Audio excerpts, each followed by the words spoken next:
1, 2, 1, 2, 3, 4.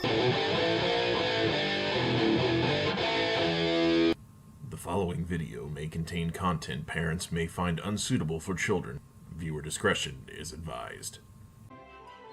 Hey everybody, it's Unger again, and welcome to another Brawlhalla livestream. Alright, we go ahead and get into the Discord chat real quick, and then if we don't have anybody joining by then we'll go ahead and just ranked, I guess. Let's see.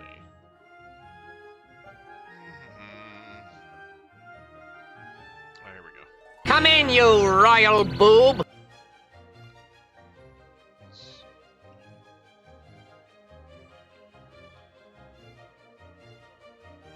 There we go.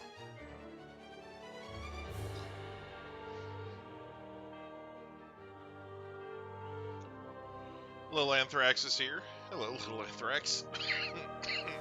Excuse me. Alright. So I guess we'll do some ranked Online. while we're waiting for people. And we'll see how long this lasts. Orion.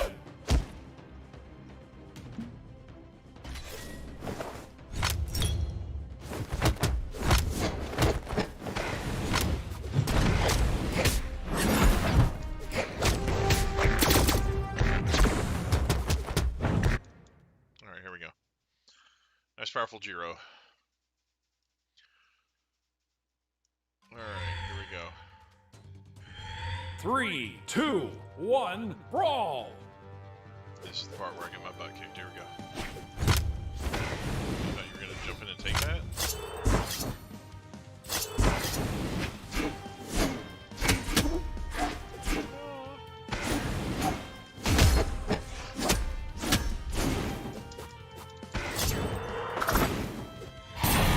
I hate these freaking short ass ledges. You know? Yeah, go ahead and take it. Oh, wow. That was so hard for me, not skillful. Throw it away.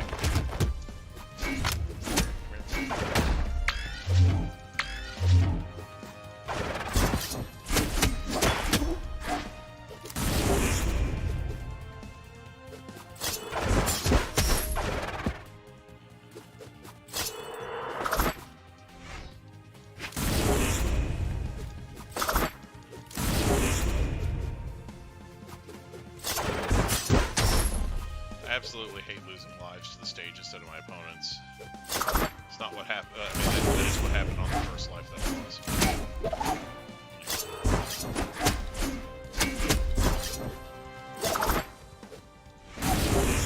It was also partially due to the kind of character that this is. Like her up attack with that lance does not go straight up.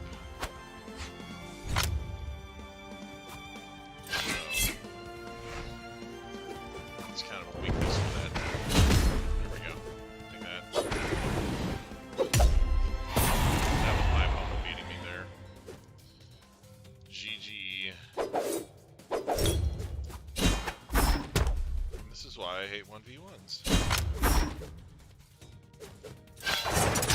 It produces some freaking garbage.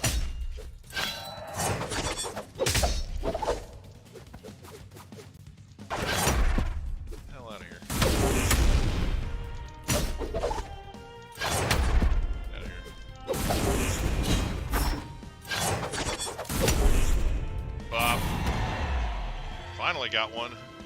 Alright. Last I have.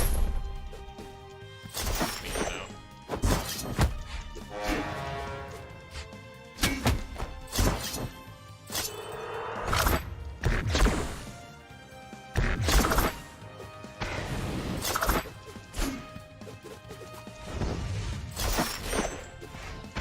And I lose because of this dumb weapon and the stage.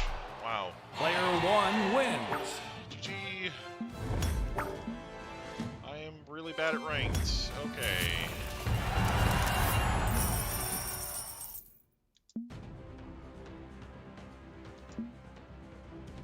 Orion.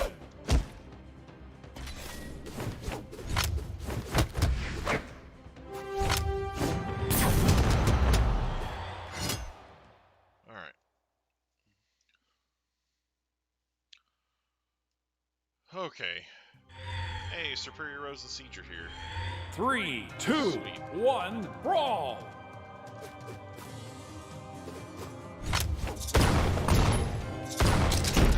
Alright.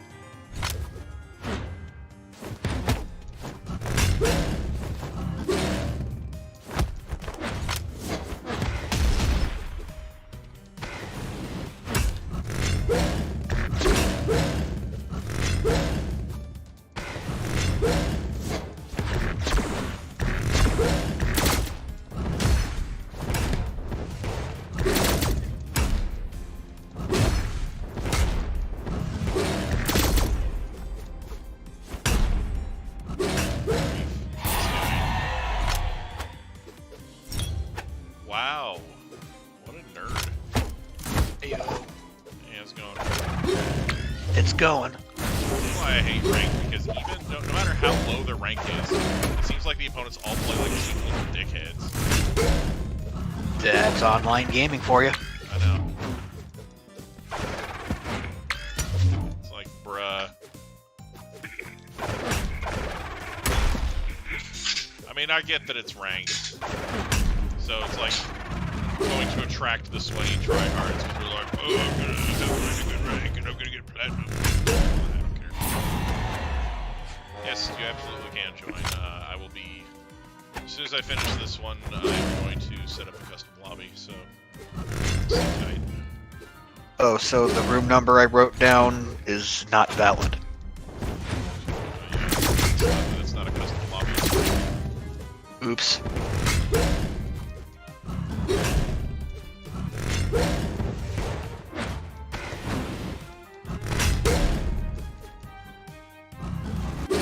All that room number is going to get you a spectator goggles.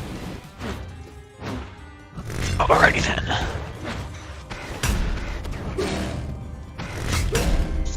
Scribble, scribble, scribble. Player 2 wins. Nobody shows up at the beginning of the stream. I do Well, okay. I was at least I was hovering around YouTube waiting for your live sticker to pop up. Sure. Alright, private room. Alright, room code is 202445. I'm going to jump in and start playing with the settings for a bit. Let's see, max players. Alright, there we go. Lobby.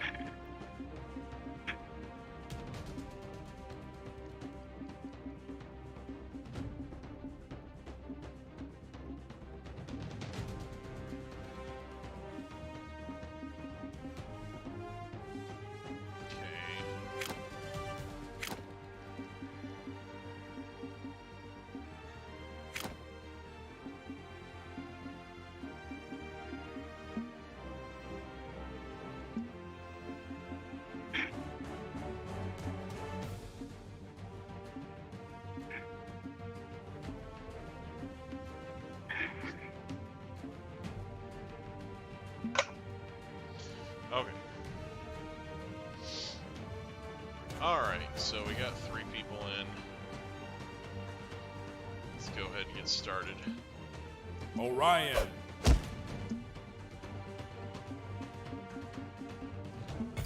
My favorite map.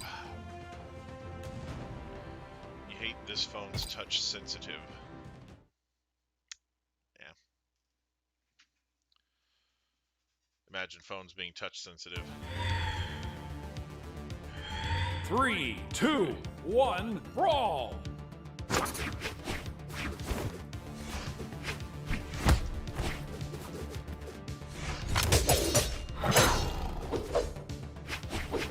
let's be over here, not getting dice with the ribbons. Hello. Heyo.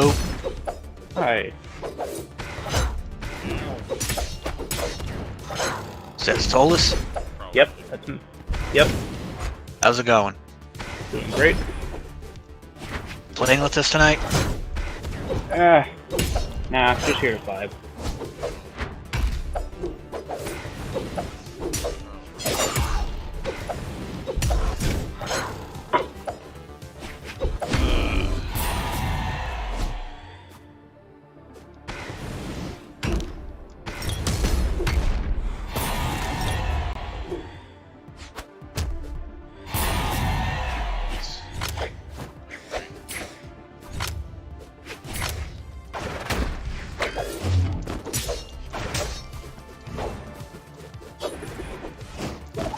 So I got this writing desk as a birthday gift almost 2 years ago, and I finally put it together over the weekend. So is it Then- black and covered in feathers? Well, your writing desk isn't black and covered in feathers? No. Why would my writing desk be covered in feathers? Well, then why is a raven like a writing desk? I don't think I get it. It's an Alice in Wonderland riddle. It's a riddle from that movie. Nonsense. Yeah, I remember that. Okay. I was starting to think I was having an aneurysm or something. Seriously, I was doubting my own sanity here. Way to go, Hunger. That was terrible nice. for you. You made Siege Which- almost lose his sanity. Which Alice in Wonderland movie was this? The old animated? Oh. Somebody asked I- Alice why is a raven like a writing desk. She's like, Wait, like, she just keeps repeating the riddle over and over without ever coming up with an answer. We're not. I feel so sheepish for having not remembered that. Anyway. Good God. We're not talking about the Uh, realistic version. I liked those. here's the thing. Nobody's ever done Alice right, so, you know, Yeah. Disney did okay, but Alice is supposed to be way younger. Like, and nobody ever does Alice as young as she's supposed to be in any adaptations of Alice in Wonderland that I've ever seen. Even the more recent ones with Johnny Depp. Yeah, like, Oh, Alice bummer. is supposed to be like 6.5 years old. Oof. She is really young, and she's always done like at least 12. Like, Oh. she's never as young as she's supposed to be. Because like the first Alice in Wonderland book, Alice's Adventures in Wonderland, doesn't mention anything about holograms. The second one, Through the Looking Glass, obviously takes place after the first one, because in the first one she just has the one cat, and in the second one the cat has kittens.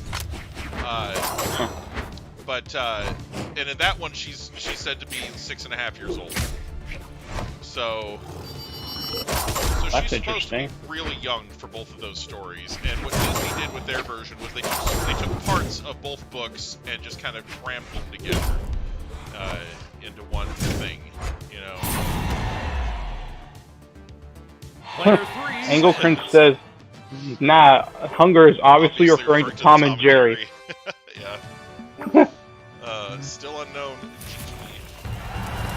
Yes. But yeah, so it's just, you know, there's a bunch of books that nobody's ever really gotten right, and that's just kind of on that list. Mm. Yeah, I remember being pretty thrilled hearing that there was going to be a Ender's Game adaptation, and how it was one of those that you couldn't possibly ever make a movie about of that book. Back when I was in high school, I'm like, you know, that Star Wars prequel kind of knocked the door over for that one, and I was just waiting for it. Yeah. Pretty much. The thing is, it was wide open. They could make sequels. Yeah. Orson Scott Card did a handful of, like a couple of direct sequels, one side story that takes place on the perspective of one of his rivals, and then there's a whole sub-series that takes place in the same universe, but it's decades later. Alright, see you later, still unknown. Superior Rose, Faye roasting Jimmykin. Yes, that was really fun. Alright, so let me go ahead and Orion. get back in here. But yeah, like nobody's ever done a really good book correct adaptation of Frankenstein. Yep. Oh, yeah. Like the first movie adaptation had had the whole castle motif with the resurrecting dead people thing and the lightning and all that crap and Igor, and everybody else who 3, adapted 2, it afterwards just 1, kept brawl. reusing that same shit. Igor is not in the book. He's not a character that came from the book at all. He was just created for that first movie, and people just kept reusing it. Yeah. Wasn't there one called Mary Shelley's Frankenstein? If there was, I don't know if I've seen that one, but because every adaptation, every Frankenstein movie that I've ever seen has it goes with that same trope with Igor and him using corpse parts to make the monster, and the monster looking like it's all stitched together, and having bolts in its neck. It's never described that way in the book. And of course, the monster is always a lumbering, brainless oaf. Right, yeah. The monster in the book is very intelligent, diabolically so. Yeah, I'm gonna have to go and read that one day. Yeah, it is a really good book. The style of the book is it's a series of letters from a sailor to his sister. And the first few letters are kind of unremarkable. They're just like, here's what the weather was like today and all this stuff. And then after that, there's one massive letter that just tells the whole story of Dr. Frankenstein, because basically this ship that this sailor was on picked up Dr. Frankenstein near the North Pole, chasing the monster. And then Dr. Frankenstein told him the story. Now, in the letter, he says that Dr. Frankenstein refused to reveal how the monster was created because he didn't want anybody coming along afterwards and following his work. So there are no details as to how the monster is made in the book. So it says that he learned the secrets of life by studying death in the catacombs, but it never says he harvested parts there and built a monster out of it. It never mentions what he used for materials. So apparently the person who did that first movie just kind of took what little they... Loose basis on that. Yeah, there was they took a left of it. They took a left turn at the cemetery and kept on going. Right, and because it's not some big castle with a lightning rod attached to it that the monster's born in. He makes the thing as a partner. Fascinating. Yeah, the thing is, when the monster first wakes, before the monster wakes up, he describes it as beautiful. He thinks that this monster is really beautiful, but when it wakes up and starts moving, he thinks that it's horrifying because it just looked different when it was asleep and not moving. It looked unnatural when it started moving around. That sounds kind of messed up. Yeah. So anyway, he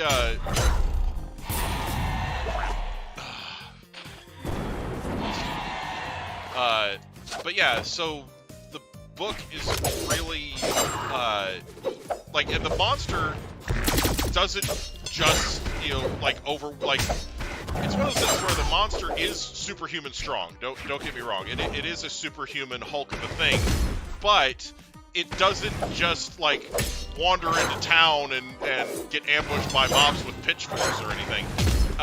It's very sneaky about the way it does its evil and its mayhem. There's a point where it snaps a little boy's neck and then takes a pendant from the little boy and puts it on the sleeping body of a young girl, so that people think that it's her that did it. Oof. Yeah, he frames this chick and lets her get executed for murdering this little boy. Orion. And they were both people that were important to Dr. Frankenstein. He was doing it for revenge. So, Damn. So yeah. Wow. Nice superheroes. That's Well, I know a similar character that has I know another character who has a similar problem with being typecast in cinema my and so brother's in the forth. chat. Yeah, your brother's in the chat. The Incredible Hulk has a similar issue. Yeah. And we can all thank the Incredible Hulk show from with Lou Ferrigno in the 60s and 70s for the problem. Right. Because everyone's far too familiar in the previous generation of the Hulk always being on the run, hiding from the military, and so forth. And so whenever someone makes a friggin' Hulk movie or TV show, that's the same story and setup they regurgitate ad nauseum. Right. And if Marvel fully owned the rights to Hulk back when they were trying to put together their fledgling little MCU together, we would not have gotten a regurgitation of that same kind of setup in the MCU Hulk movie. Right. And that's also part of the reason why he only got one Hulk movie and there hasn't been a trilogy or a real follow-up since, and how he essentially got crippled in Endgame. Yeah. Is it still considered crippled if it's like an arm and not 2 legs? Sorry, semantics. Well, the thing with Hulk is he's supposed to have like superhuman regeneration. So even if his bones and whatnot get broken, they shouldn't take too long to heal.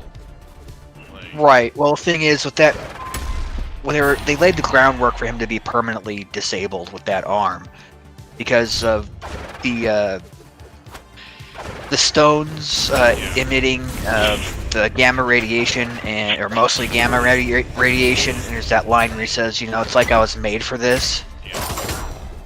So with that gamma overdose in his arm, shriveling it down to like normal human size almost, Yeah. it's like, unless there's going to be some sort of,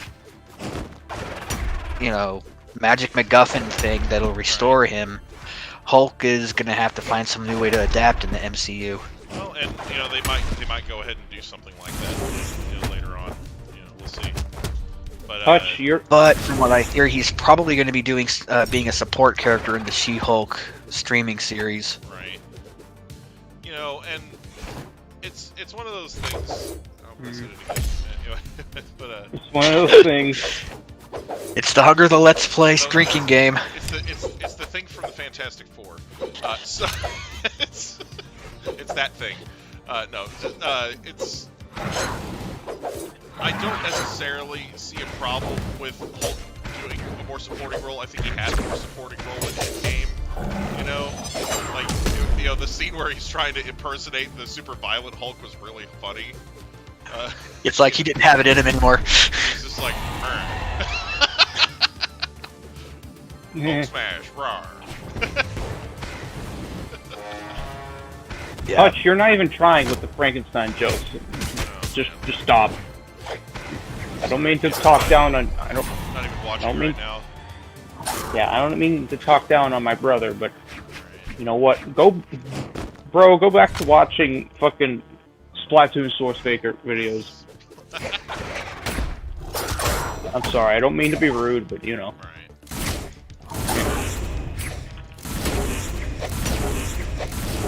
It's not Hutch's territory to go talk about Pokemon in the middle of Brawlhalla. That's your job. Yeah.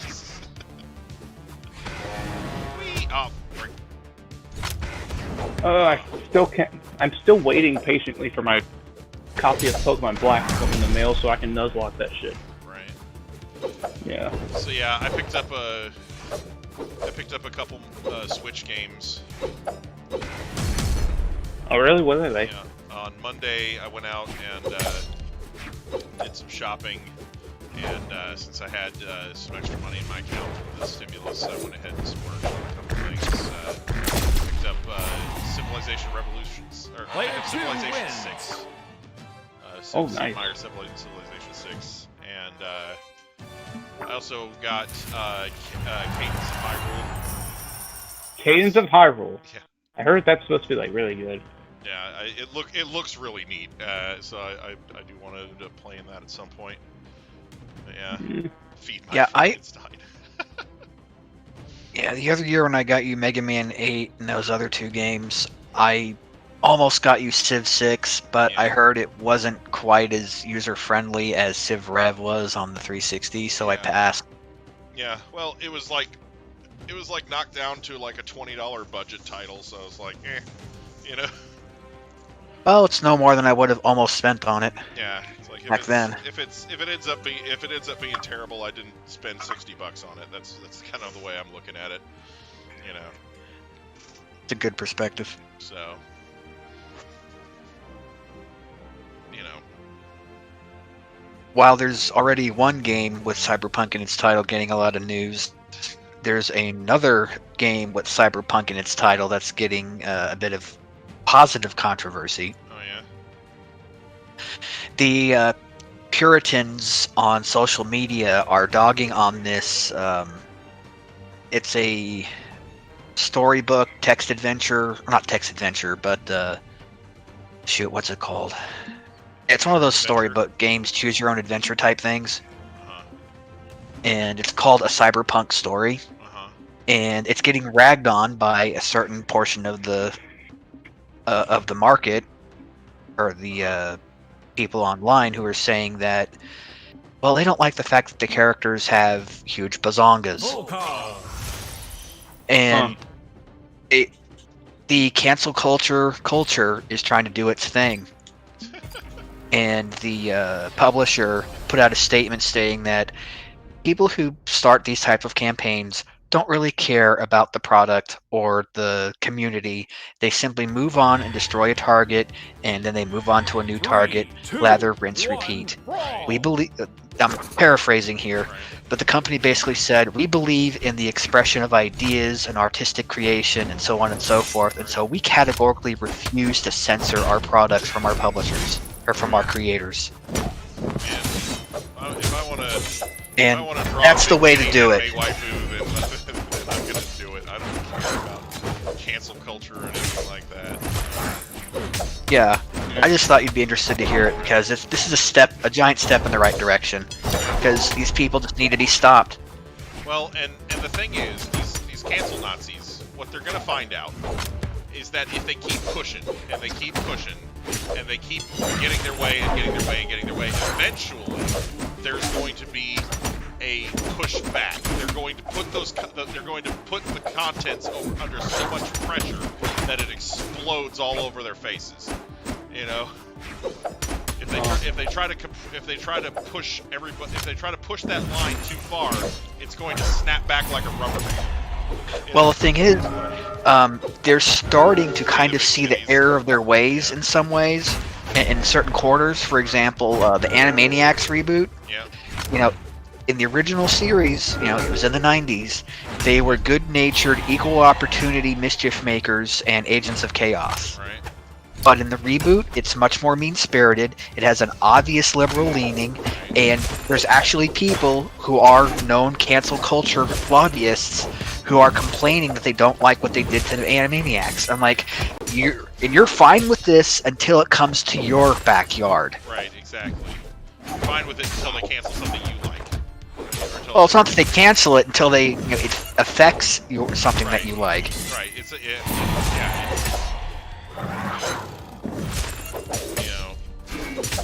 but yeah, it's. It happens to me a lot of the time. And that's the thing is I said the thing again. But that's really the problem. Is eventually it's going to go too far, and people are going to see that the cancel culture and everything about it is dumb, and things are going to start backlashing the other way. Right? Yeah, I can only hope so. The pendulum can only swing so far in one direction before it starts coming back the other way. Right, and Belle Delphine ends up with their own reality show. Yeah. It's not, you laugh, but somebody will do it if like. Isn't she the one who sold her bathwater? Yeah, Is that what she most? She basically she started out as an e-bot. Then she started doing the thing with the bathwater. Then she set up an OnlyFans account, and now she's doing semi-hardcore porn. Like, so she's just been progressing farther and farther down the rabbit hole of internet depravity as time goes on. Good grief. But you know. if I ever do an OnlyFans, it will be just as a joke. Footage of me in a costume, just doing household chores. It'll be called Porn for Women by Gaming Under Siege. If I were to do an OnlyFans, I would just spread it across the entire world. I don't care. I would call it Porn for Everyone by Soulless the Demon. Note to self, do not subscribe. Note to self, don't sub me. I meant on like an OnlyFans thing, not on YouTube. Sorry, sub for sub on YouTube is a banishable offense. Right. Yeah. No, Isn't it? Yeah. Caroler. Can't. Player 1 wins. Dang, that's 2 for me this evening. Yeah, I was looking at chat. I'm sorry. Blue Wolfie. Blue Wolfie. I approve. Yep, he isn't. Not by much. Trust me. Alright, I gotta sit out one round, and I'll be back in just a second. Unless you want to wait for me. That's alright. So if anybody wants to jump in, it's 202-445. Anyway. But yeah.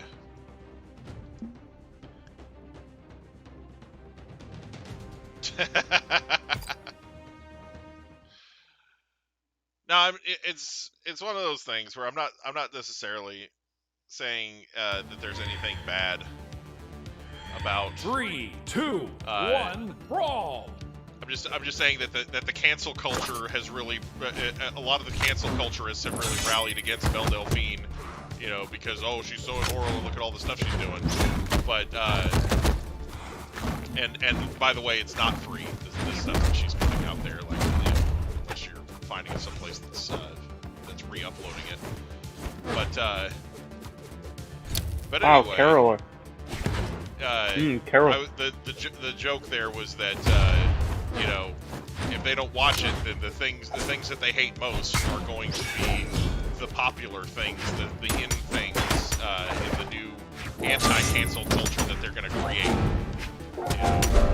You know, we saw in the 90s there was this backlash against censorship and conformity and whatnot, and after that there was the resulting backlash from that led us to the cancel culture situation we're in now, and it's one of those things where I said it again. It's one of those things. It's not necessarily out of the question that we could see something similar happen as what happened at the end of the 90s with people getting fed up with being censored and trying to push the envelope on TV and in other media. So you might see standards starting to change pretty wildly, you know.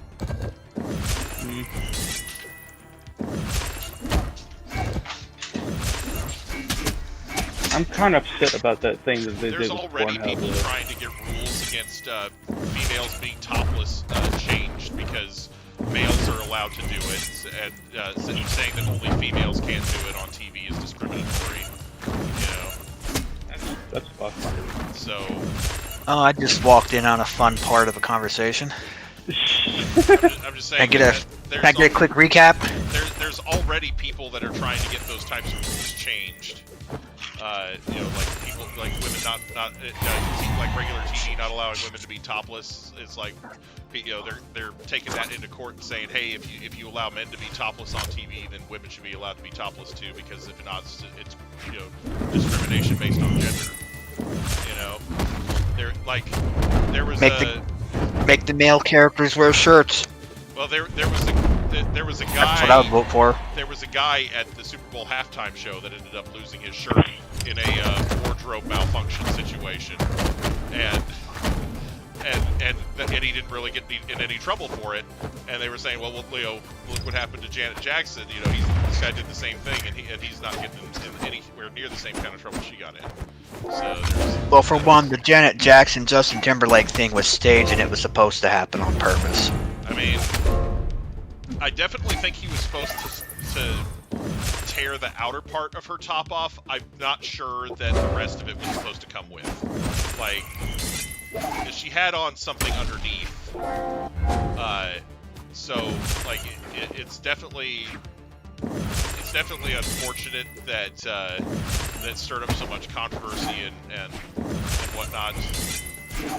But yeah, you know, and maybe they were looking for a little controversy, but I don't think they got exactly what they wanted.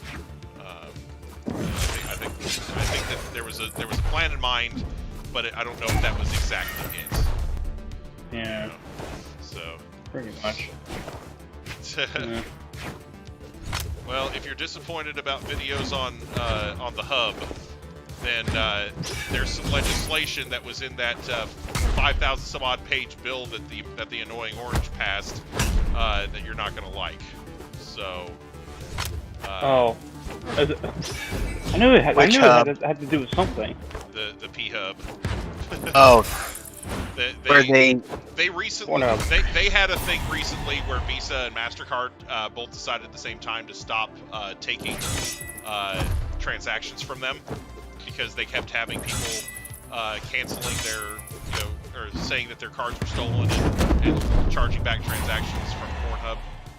Player 2 wins. So, Well, I mean, And there's also allegations of them being a hub for illegal content. right. So now, one of the things that was in that bill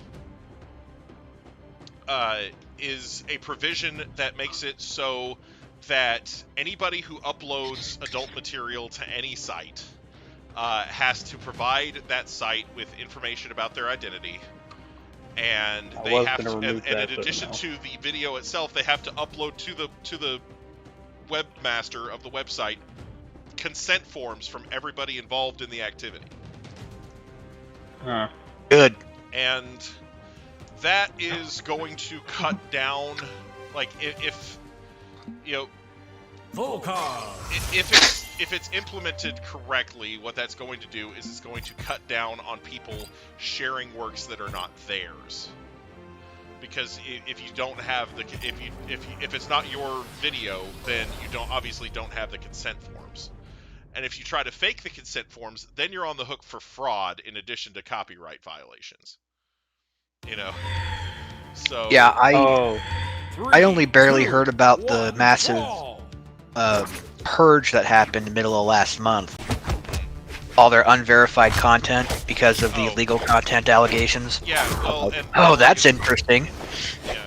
So, like, basically, they removed, in response to Visa and MasterCard pulling their support, the hub went and pulled all of their amateur content. So it's premium only now. Yep. And they are accepting payments for things like PayPal and whatnot. So. And it's just. I don't even have crocodile tears. Sorry. Hey, a lot of swirls here. Like I said, so that's like, and that's just some of the stuff We that should- was crammed into that bill. We should stop talking about this. But, Well, I'll sidestep it to a different conversation. Apparently, there's Alana a 6 Squirrel's month. 10 and she shouldn't be listening to I this. don't know. There's She a arguably shouldn't be here at all, but anyway, she's still. there's apparently now a 6 month countdown to the revelation of aliens and UFOs and the government's involvement in them, in that giant bill. So that's gonna be real interesting. Jeez.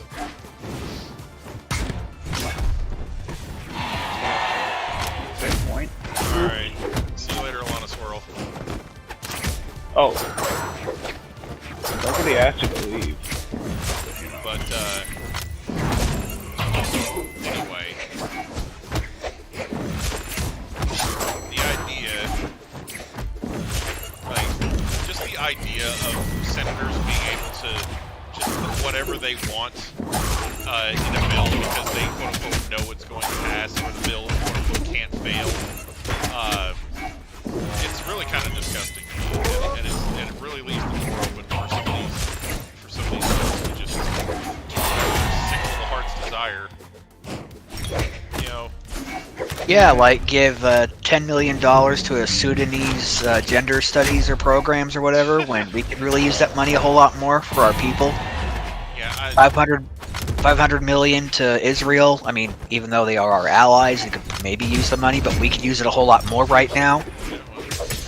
And you know, and that's the problem is that when you open it up as a free-for-all like that, you wind up with these pet projects that get thrown in there. These completely unrelated projects. That's how we got the bridge to nowhere in Alaska all those years ago. I thought that was just someone's colossal contracting screw-up or something. No, it was basically, it was a situation like this one where they just threw it in a bill that was most likely going to pass, and, you know, it was a big bill, so nobody read it, and it was funding for this massive bridge that was going to cost, you know, millions of dollars that 30 people are going to use every day. Yeah. And like, so, did it literally not get finished? No, it got finished. It's called the Bridge to Nowhere because it's one of the islands in Alaska, and there's like, literally only 30 people a day that use the damn thing. It's like, we don't need to be spending millions of dollars on something for 30 people. Like, that's a complete misallocation of resources. Okay, that makes perfect sense. You know, they can take the ferry. You know? Dominating. Like,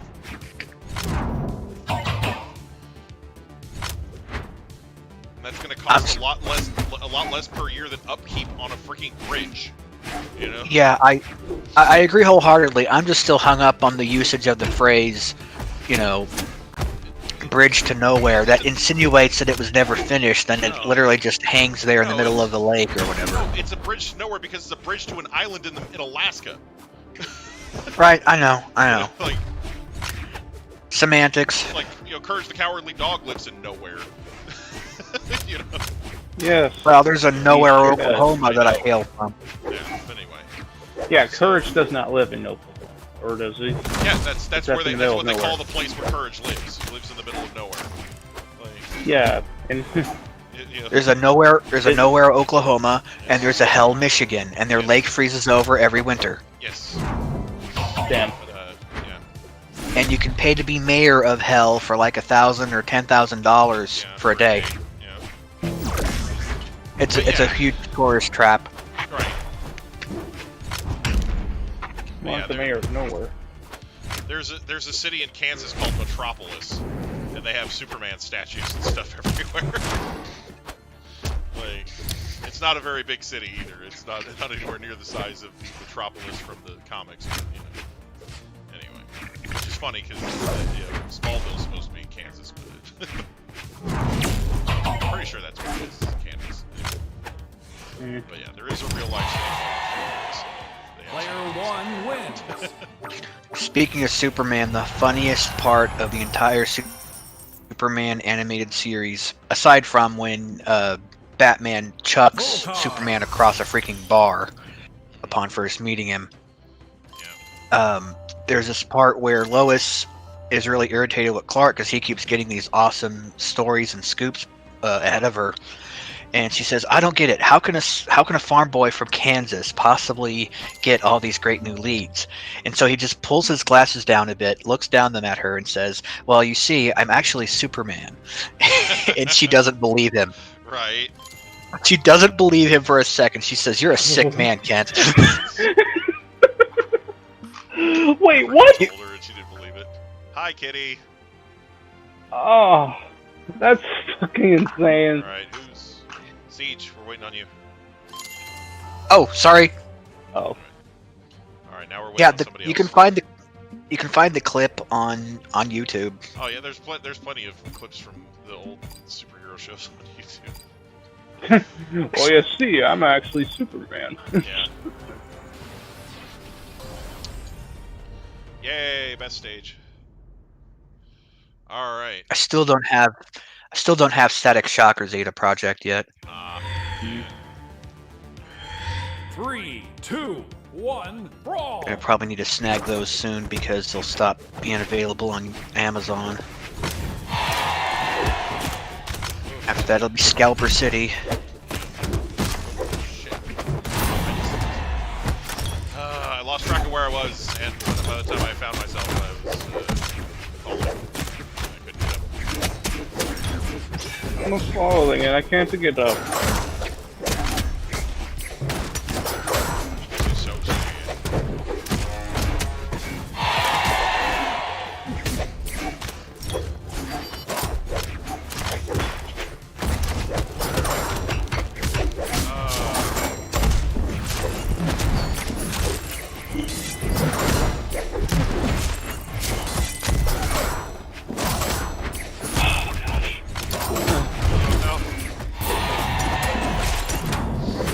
But yeah, so I've got a lot of stuff on the back burner now. So Did you give Link's Awakening a quick test run yet? Not done a test run on that yet. I actually tried to do some recording earlier today. And I spent like probably over an hour recording something, and then I went to try and edit it, and I realized that the game sound was so loud you could barely hear me. So Oops. I was like, I'm gonna have to stream that instead. Rip. Nothing like wasting an afternoon. Right. Yeah, it was pretty bad. Shut down! Crap! Nothing I like had to scratch wasting. my face, and it cost me a life. I do Nothing read like the chat, waste- Kitty. I said hello, Kitty, when you first showed up. Tristan Nothing got like waste- I'm in. Nothing like wasting. Nothing like wasting several hours barely doing anything at school. I have said hi to you twice now.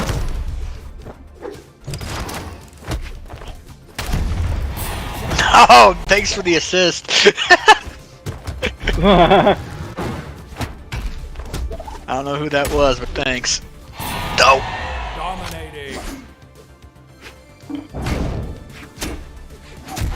Yeah. I don't know what you're on about saying that I don't read the chat. I mean, I don't read the chat while I'm playing. But, you know, when I'm eliminated, I can't hear much. He may have two screens, but he's only got two eyes. Yeah, I mean, I don't know.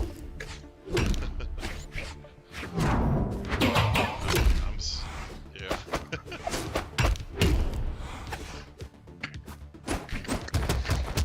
Oh man. But yeah. I don't mean to be a badger about you checking out Link's Awakening. I Right. just want to make sure that what I got you was good. Right. I might have a chance to play it sometime on Saturday. We'll see.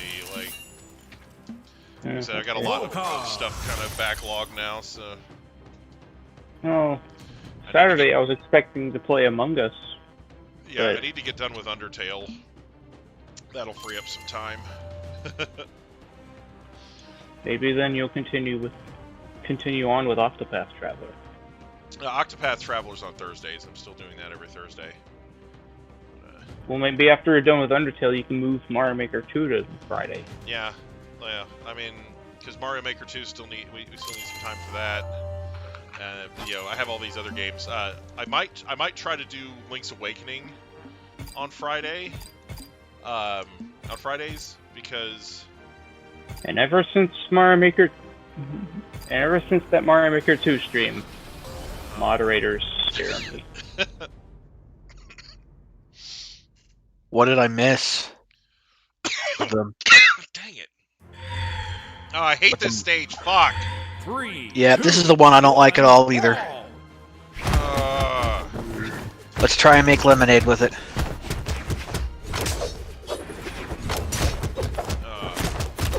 Even if that means just, peeing in the snow. Ever since that Mario Maker 2 stream, I was not feeling okay.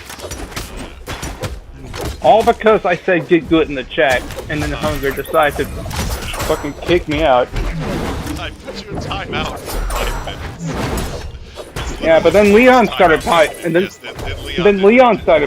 on me. Yes, Leon piled on after that. I don't know what he's got against me, but he really needs to stop. Do I stream every day? I usually don't stream on Saturdays, but other than that, yes, I stream every day, and I do different games. I have a rotation.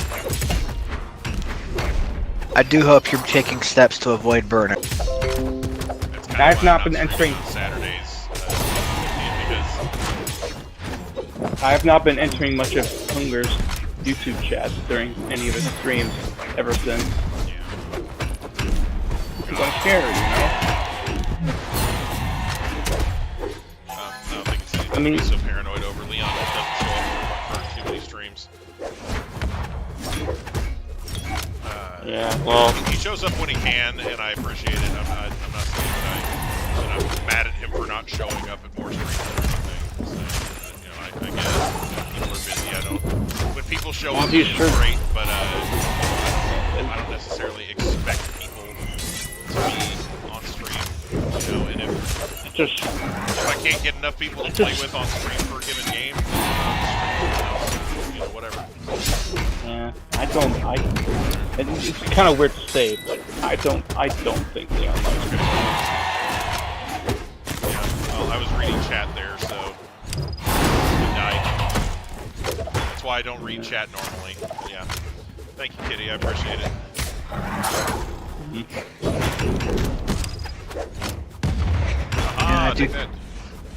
I do try to drop in when I can, but that's becoming less and less of a thing.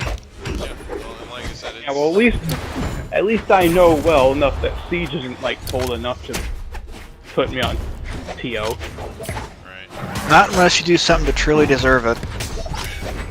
Like you should already know by now, and I'll remind you in case you haven't, that I have a raging hate boner for epithets.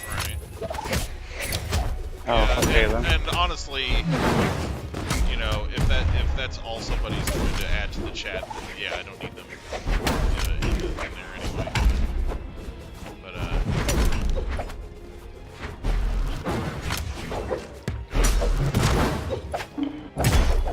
hate getting moved around like this. Dope.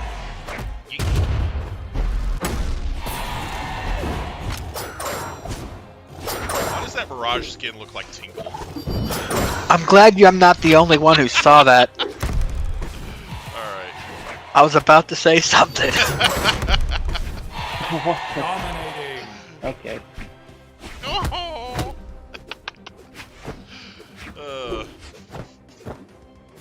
Frickin' Tingle. Oh man.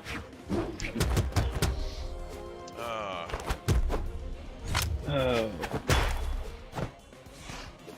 So yeah, as I was saying earlier, I finally put together that writing desk. Yeah. And decorated my house. Well, it is black with silver legs. Oh, really? Okay. Oh, that's a start. So, yeah. They're using the broom, look at them.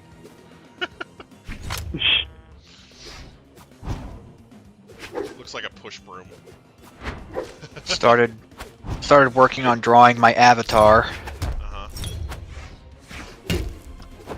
I'm sorry, for what? My avatar.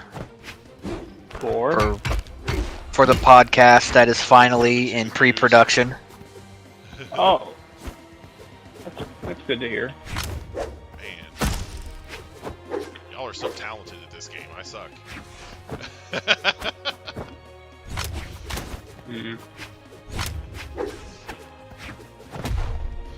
People out here looking like they're freaking auditioning for Crouching Tiger, Hidden Dragon 2. Dang. I can't do this. I can't do half of this crap.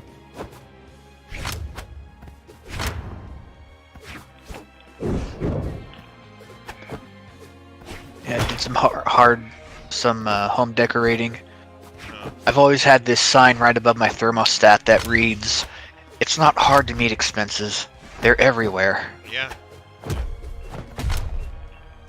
And it's the primary reason my place is an ice box during the winter.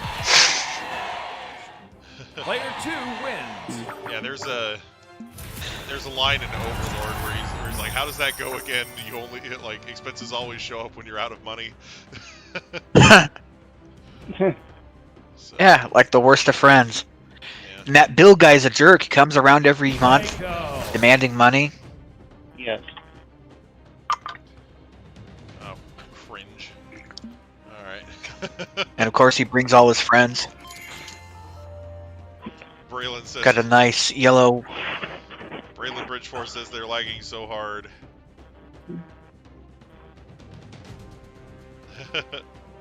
Tristan over here is like, I'm kidding, unless.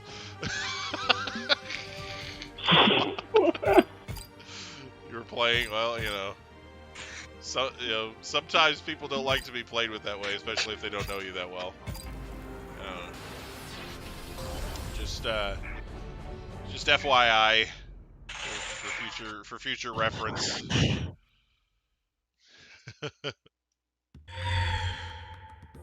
It's alright. 3, 2, 1, brawl!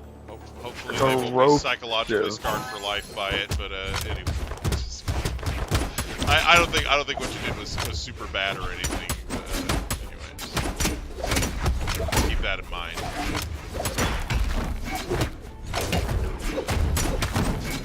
More like a Maggie bow than a regular. Got another metal sign above my desk. It says, "I used to be indecisive, but now I'm just not sure." Oh, I see.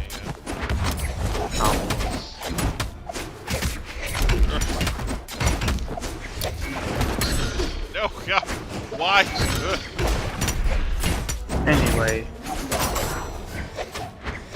I gotta go. I gotta wake up early for school, so I'll talk to you Bummer.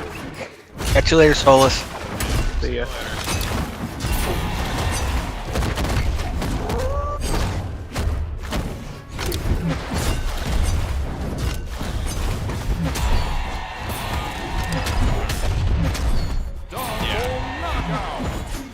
I'm aware. Dominating. This past year was really frustrating because I was especially after like July, because I was looking for costume pieces. Because what I really wanted to do was dress up in costume, but I couldn't find what I wanted.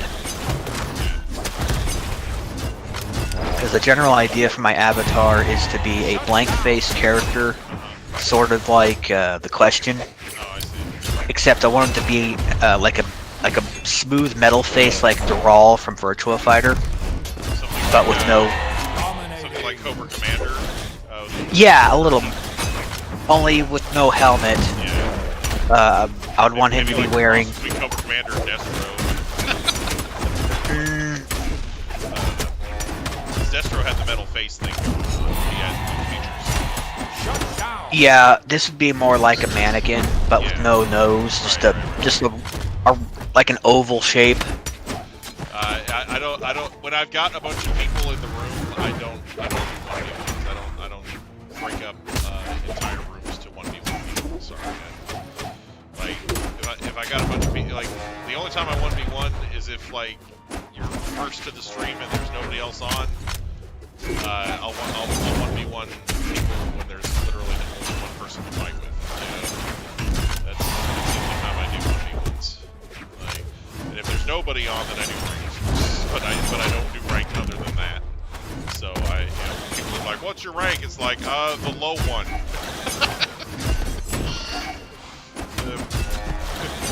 What's the level under noob? I'm out.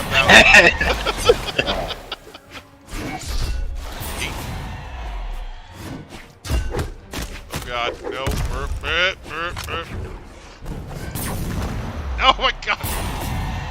GG! Player 2 wins. Santana Red wins. It's like Santana Red wins by doing absolutely nothing. I'm not saying you did absolutely nothing the entire game. I'm just saying that part at the end there. You Yeah, that was great. That could have been anybody. I just couldn't get back up after that. Anyways, I was looking for like a face mask that could emulate that look. No, don't. Couldn't find beg it. me. I'm not gonna change and 1v1 somebody when I'm not gonna boot like 4 other people just to 1v1 you, man. I'm sorry. It's not. I will time you out for spamming. Like, I swear.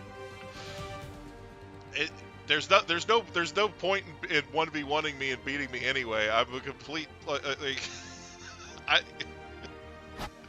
I'm just saying. Some people have beaten me and they're like, "Oh man, I beat a streamer," and it's like, "Yeah, you beat the worst one. Congrats." You know, like, Here's your participation trophy. that's like accidentally decking a baby and being like, "Oh no." I'm saying I'm bad. I'm like, there's no point in beating me because there's no bragging rights to gain from it. It's like accidentally decking a baby and then running around like you just knocked out the world champion. You're like, woo! Why, hello there. Hello. Hey, new phone, who dis? Yep. What? Oh, it's Javier. Hello, Javier. All right. Hey, how's it going? Who are we still waiting on? Is that... What's the code? Okay, here we go. Crap. I just had it. It's 202445. There we go.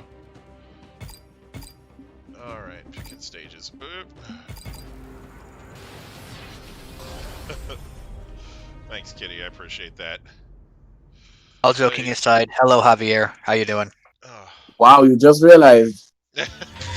No, I heard you come in. I just said I was joking when I said new phone, who this? Yeah.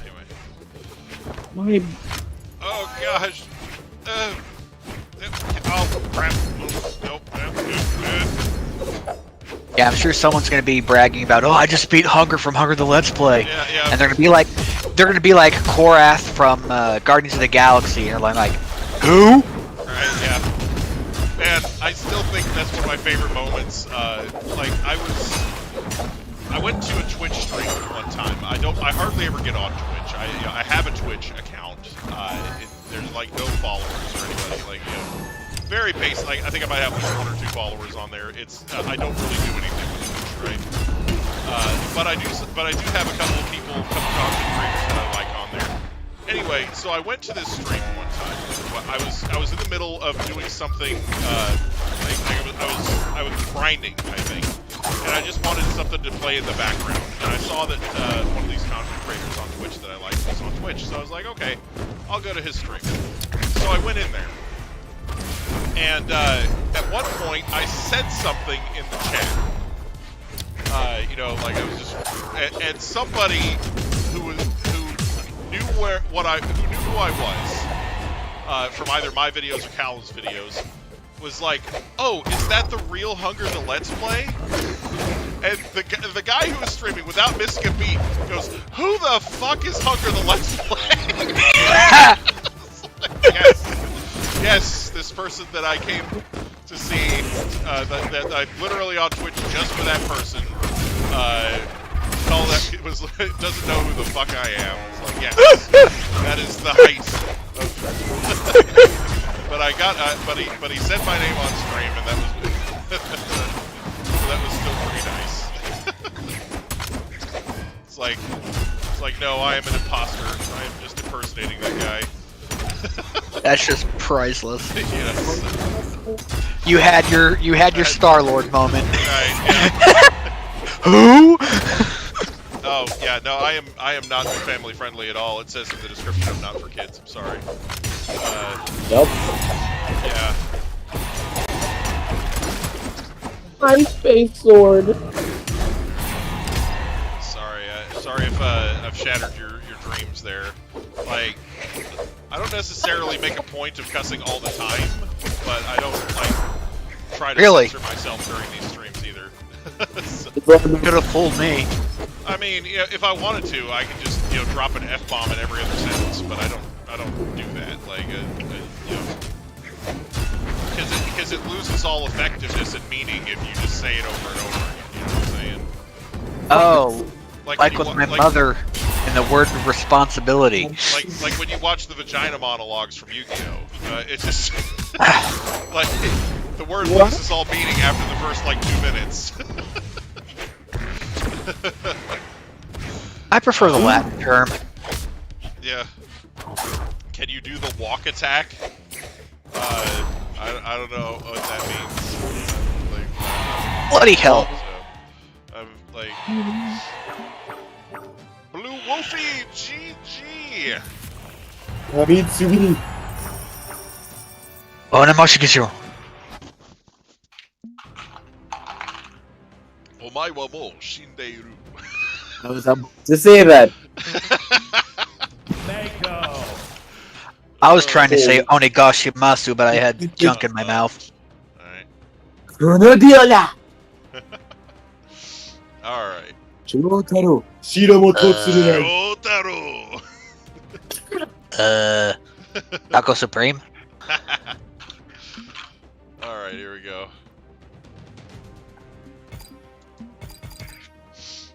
Don't order tacos in Japan. You get something very different there. Alright, good night, kitty. They'd give you takoyaki, right? Yeah, taco means octopus. So takoyaki is just a Yeah. it's a like deep fried it's a fried octopus puff basically. It's like an octopus. Yeah, that's Teriyaki! Oh, how did I know? so I was on the right track. Yeah. So yeah, if you get you ask for a taco in Japan, that's Skinny penis. What? I still want to try okonomiyaki. no. Okonomiyaki. What? I think Sweetness and Lightning had an okonomiyaki recipe in it. I'm not as I'm not as good at cooking as I may have led you to believe. No, like I mean, I can follow some basic directions. right. Well, that's I'm no master chef. Yeah, right. that's right. Like Sweetness and Lightning is like a combination anime and cooking show. They have like real recipes in there that you can follow along with paying attention. Yup. I'm pretty sure that I know that they made okonomiyaki in there at some point. I just don't know if they had like the Food Wars. recipe with like, measurements and everything in it. Right. Sometimes they're just like, oh, you just need all this stuff. You know, like, I absolutely hate cooking shows that do that. By the way, like when they're like, oh yeah, you just need these ingredients, and then they just have it in little bowls. You know, they don't tell you how much of everything you need. You know? What to stir, what to baste it, and all that jazz. Yeah, they're just like, Gotta oh, be you need all these things, and then after that, they're like, okay, well, then you add this. They just start combining it all together, and they don't ever tell you what the measurements are. You know, that's not helping. That's a waste. Shut down. Yeah, that's a waste of your time. Right. Sweetness and Lightning is still entertaining anyway.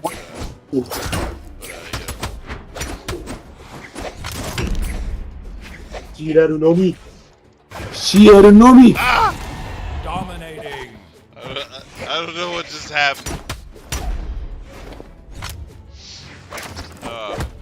Oh, you killed me. I'm too OP. Yeah.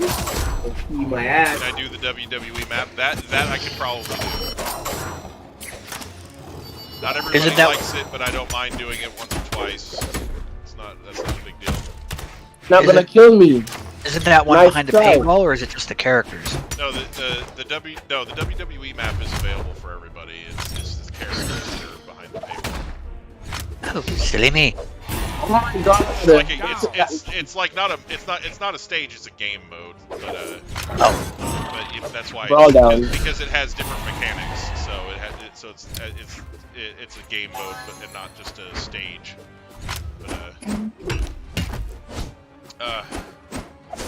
Watch me not lose.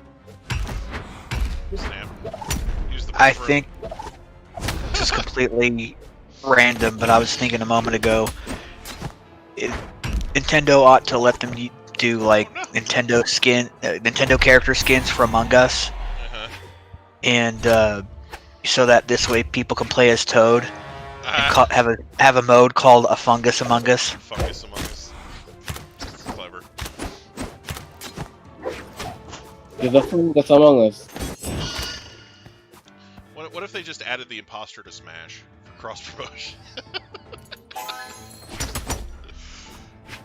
Stranger things have happened. I know. I can almost Stranger see the Things? trailer. Like it's freaking crazy. I don't stream Among Us. Oh my God, I this- do Among Us with people this from my unicorn Discord needs to as stop. VOD content because I don't trust people not to stream snipe me. So I do have Among Us on the Switch, and I've got a couple of VOD videos up for it. But yeah. This match is I don't- taking forever. Right? I don't do Among Us on stream. Like that's the only thing. I know that there's plenty of people that do, but yeah, not. Oh, not so as- your Among Us isn't pre-done? It's pre-recorded, and I just upload them as VOD content. So if you want to get in on me playing Among Us with my viewers, you need to be in the Discord and have the sus role, and then when I'm ready to record Among Us, which lately has been happening on Saturdays, then I will @sus and anybody who's got the sus role, and we'll see if we can No! Player 4. Why can't I just turn off my cam? Because that's my way of seeing. Like I don't have a separate screen for Among Us, and then my recording software. It's literally the screen is linked to my recording software, so I have to watch it through there. So I can't. If I hide something from the viewers, I'm hiding it from myself too. So That's crazy. and it's like and if I was streaming without cam while I was the imposter or whatnot, it would just be really obvious that I wasn't the imposter. And if I was streaming without cam the entire time, then why the hell am I even streaming? I'm just like, you know what I'm saying? Like, it's not like playing apples to apples or Cards Against Humanity where I can just hide my cards and everything else and show everything else. It's different. So, oh yeah, the WWE map. Yeah, let me go through and find that real quick. Simple climb. There we go. Brawl down. Here we go. Brawl down mode. All right, we're doing brawl down this time. Mako.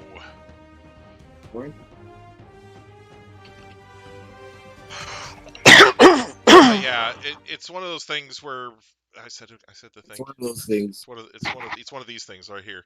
Anyway, but 3, I don't 2, want to 1, I don't want to play a game on stream where I'm basically getting people into the game and then being like, okay, now leave and don't watch my stream, because that's like counterproductive, you know. For streaming, that's like, you know. So yeah, I've chosen. I know that other people are able to do these big Among Us streams and have, you know, hundreds of people watching, and they've got a set group of people that they're playing with, and they're hiding the code from their viewers and whatnot. That's not how I want to do it. People still play this game. You already beat it. Okay, good for you. Yeah, imagine people being able to play and enjoy a game that you've already beaten. Crazy. I didn't know that's how the world worked. Opened my eyes. Whole new view online. Yeah. Dominating. Ghosts has already beaten this game. Everybody, time to stop playing. Shut down. Imagine us thinking we can sit there and enjoy this game and somebody else has already beaten it. Who died and made anyone else the arbiter of my enjoyment? I know, I'd like to know. I'm sorry, I'm not trying to make fun. congrats on getting diamond.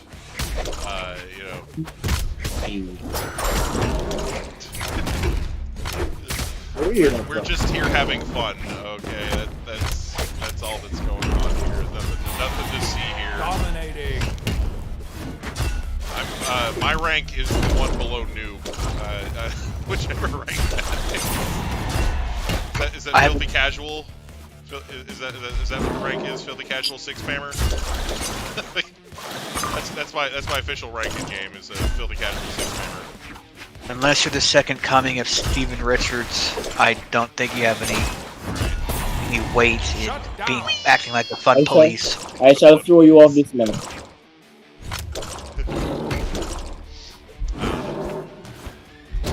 Steven Richards was he's not necessarily saying that we can't play the game. He said people still play this game. Lol. I already beat the game. Diamond, T16. It's like, okay, cool, good for you. We can still play it and have fun with it. It's not.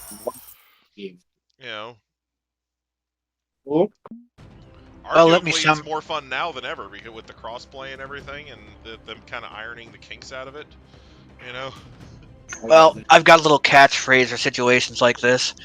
I like what I like. You got a problem? Take a hike. Yeah, But yeah. Anyway. I don't know. It's not real. I hope it didn't come off too mean there. I don't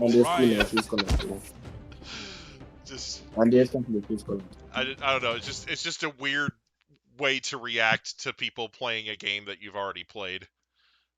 Like, oh, people still play this game? I've already beaten it. 3, 2, okay. 1, brawl! Is that like the? I don't know. It's just weird that they kind of phrase it that way.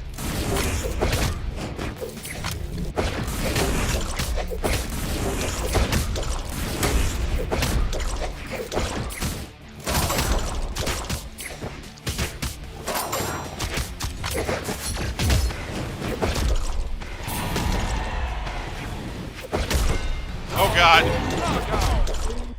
Triple knockout. Dominating. Okay, so there's. I tried to grab that chair earlier. What the heck? I got the sword instead. Oh God! Shit.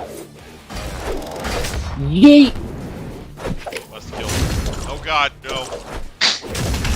You can ring my bell. Ring, Bobby. So Hunger, I don't recall how much of a Scooby-Doo fan you are, but managed to watch Scoob with my mother Sunday night. You're not dead? It's actually freaking fantastic. There's cameos of Captain Caveman. Blue Falcon is a central part of the movie's plot.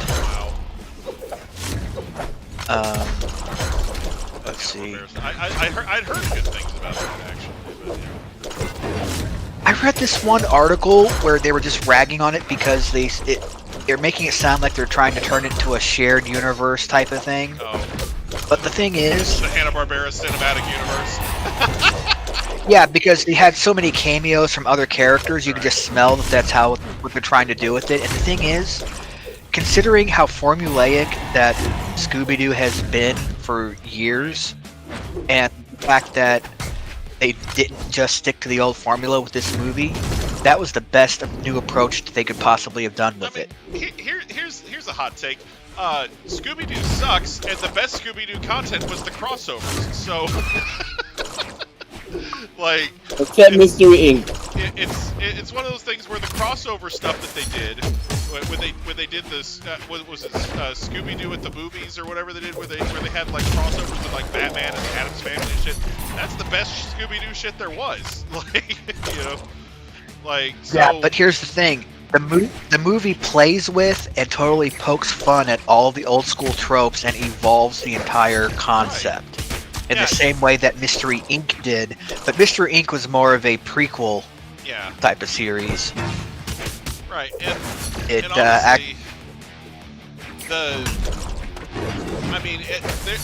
there's with Scooby-Doo, they have explored just about everything that they could possibly do with it. So trying something new with it, I'm all for it. You know. So yeah, if you find a way to watch this year or last year's fantastic animated Scoob movie, then do so. Yeah. I passed up grabbing a copy of it at Black Friday, and I'm kicking myself for it. Yeah. So, yeah. So, I do actually own one Scooby-Doo DVD. And it's the Scooby-Doo WWE crossover featuring. And his name is John C. The man who cannot be seen. I'm playing the meme now. Anyway.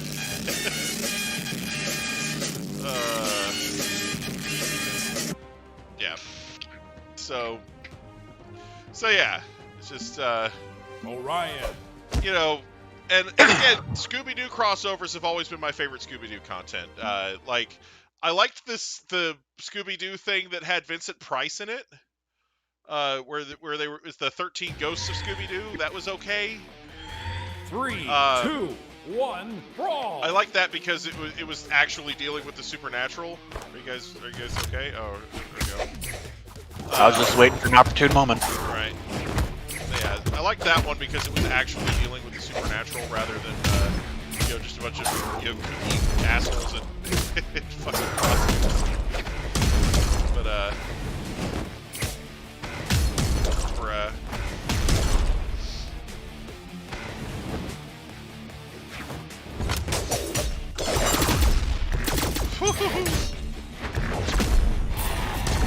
Double knockout. damn! Dang, that chair broke easily. Right? Not very WWE authentic there. I mean, every once in a while they'll break a chair.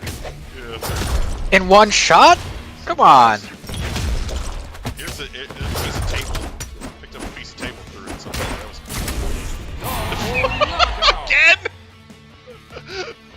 What is this game? Oh my gosh. Oh no. Shut down. I got thrown out of the ring. Help. Sorry, that guy still cracks me up. He hasn't said anything since then. So yeah, Dick Dastardly and Muttley are a good part of the plot. Yeah, I heard that they were in it. There's a quick blink and you'll miss it references to Hong Kong Phooey and the Laugh Olympics. The Laugh Olympics and Wacky Races are my two favorite, Laugh Hanna Olympics Barbera was a things. great show, and it's very underappreciated. Like, Laugh Olympics was really cool, you know.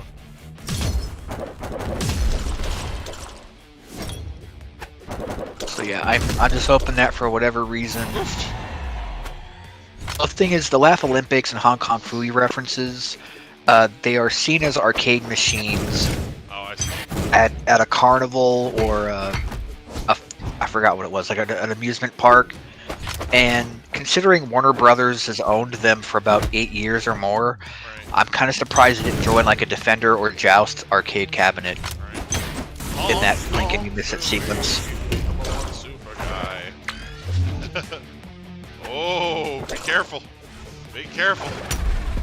Oh, you weren't careful. Alright. Player 2 wins. GG! Oh, man. That was nice. Alright. Alright, so I think we can go ahead and do a different game mode now. Yeah, I wouldn't mind going back to normal. Alright, there we go. I mean, that was fun. Right. Yeah, the person who requested is gone Orion. anyway, so. Nice powerful sun drive city, though. I do believe it was Javier who mentioned Mystery Inc. Mystery That's Inc. the series that's more of a prequel, and Okay. it does a lot of real 3, character 2, development for the 1, characters. That's cool.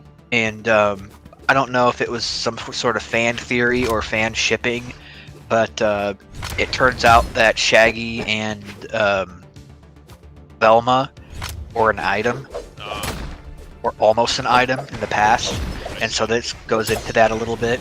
I see. It explains how and why Fred got into the whole building a Rube Goldberg style trap thing. Shows the beginnings of that. Oh, no. I mean, you know, it's better than the other Scooby-Doo prequel we got. Was that the live-action CG hybrid? A pup named Scooby-Doo. Oh, no.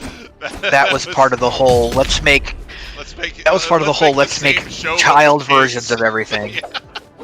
It's still Yeah, a thing. I hated that. It's still a thing that keeps happening. I don't know how this keeps happening on television, but you know, some of the attempts at it are better than others for sure. It was like they saw the success of the original Muppet Babies, and everybody wanted a piece of that action. Man, it's still a thing that keeps The bandwagon jumping. Like, yeah, Drama did it. Friggin'.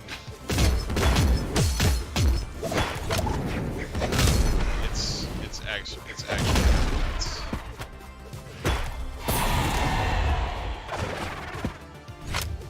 Yeah, if there's one thing that can really get on my nerves, it's bandwagoning. But You either for die a hero or bandwagoning, live long enough to see yourself become a baby version of yourself. I don't know. It's just crazy. if it weren't for bandwagoning, there'd be a lot of things that I enjoy now that I don't, or that I wouldn't have. Yeah. Like, you know, I'm not a big fan of Grand Theft Auto whatsoever, but if not for that, I wouldn't have so many open world superhero games that I like so much. Or Simpsons Hit and Run. Yeah, that one was pretty good. Yeah, I thought Simpsons Hit and Run. There was a canceled South Park game in that vein at one point. Oh, nice. Oh, yeah, no, you can absolutely join. Like, I don't like refuse to let anybody join or anything. This is open to people of all skill levels. As long as I've got free spots, people are free to join, and I've got 8 spots set up right now. So.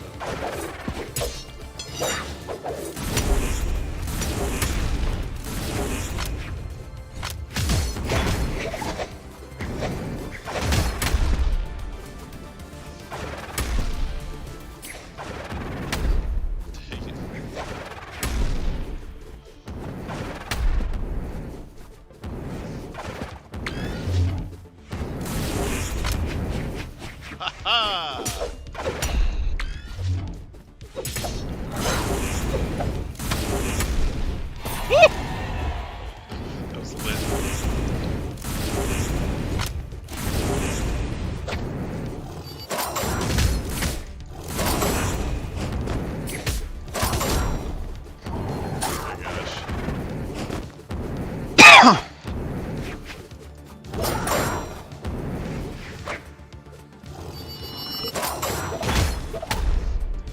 I may have to break up chloroseptic.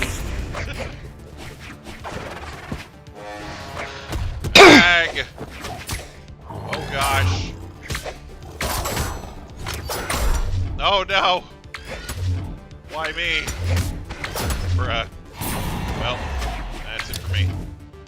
Dude, sometimes when the universe hits you upside the head with a rock, it's not necessarily personal.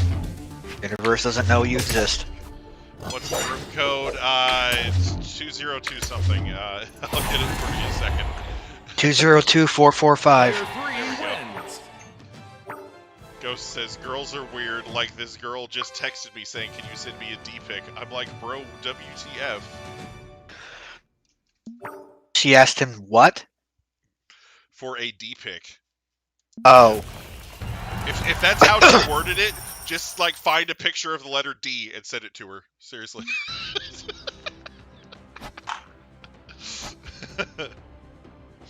Send him a picture of her. Or get a picture of Dick Cheney and send it.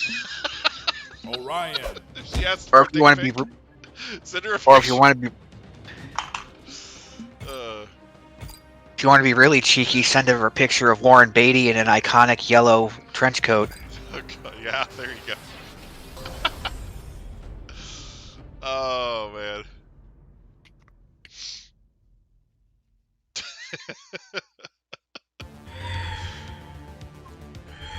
3, 2. You know Warren Beatty owns the rights to Dick Tracy. Oh, yeah? Nice. Wholesale for film and TV. Wow. He did a commercial for, I forget what the heck it was for, just for the sole purpose of maintaining the rights. Oh, wow. So he reprised the role of Dick Tracy for a stupid commercial some years ago. Yeah. Just And there hasn't, do it. yeah, it's, I mean, it's his right to do so, but still, it's just really stupid. Right. I mean, at this rate, he'll hold on to the rights until he dies, and then whoever inherits it from him, by the time that happens, the IP will have completely faded into obscurity. Yeah. I mean, it's pretty obscure now. Uh-huh. There hasn't been anything related to that IP for a while.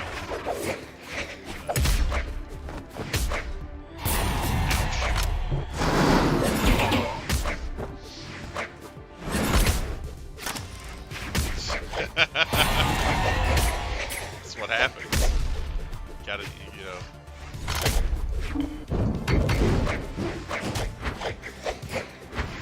I mean, I wonder if they could do a Mask of Zorro type, passing of the torch type of thing with that character. I remember I practically wore out a beta cassette of that movie when I was a kid. Right.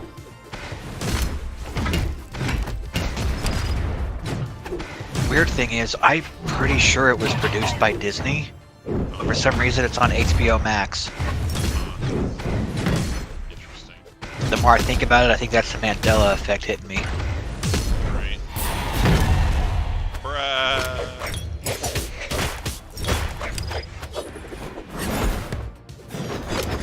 Over here. Oh god, no. Blech.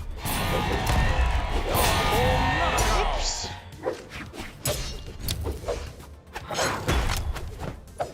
Oh no. So, in completely random news, I recently discovered that Doug Tenable, the great and mighty worm spirit of Earthworm Jim fame himself, he's actually a conservative Christian. Kind of surprising. I mean, and here I was thinking he was a worm in a giant metal suit. No, I'm just kidding. God! If I were talking about Dan Castellaneta, the voice of Earthworm Jim, that joke would apply.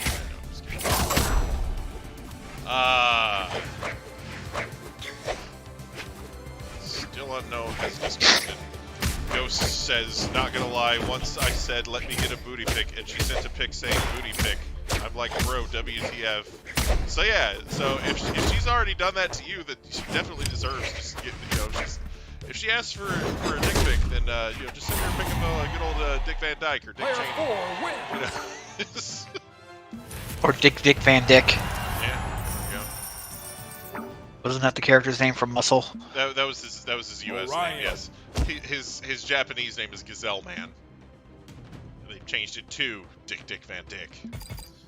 For reasons. I like the American name better. Yeah.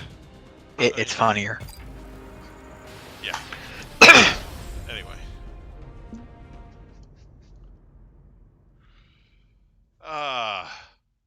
You're diamond, but you haven't played for like 3 years. Wow. Alright. 3, 2, 1, brawl! As much as I dislike censorship, I do like some of the stuff they did with the American version of Dragon Ball Z when it was originally on the air. Yeah. Well, at least the Toonami cut.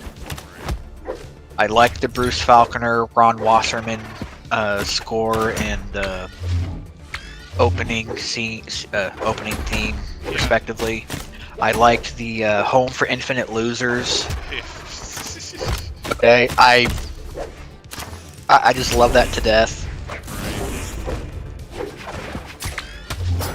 And there are people that really Hercule love, instead of yeah, Hercule instead of Mr. Satan, right? which of course, ironically, I was gonna say is there are people that really Go love ahead. the dumb censorship crap that like, oh, you know, Sanji has lollipops in the American version of One Piece. That's hilarious. Well, you know. no, that was stupid. Yeah. Oh god! Weird gun replacement contraption. That was the No. stupidest thing of all time. You know, they couldn't have the guy pointing a gun at the guy at Kobe's head, so they had this stupid hammer-looking thing. It was just the stupidest thing of all time. It didn't even It look just right. plain shouldn't have bothered.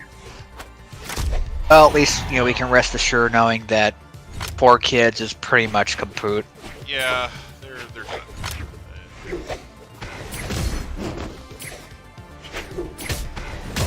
They can go ahead and fade him from obscurity. Or fade into obscurity, excuse me. Not fade from obscurity, that's the opposite, I guess. I don't know. My piece.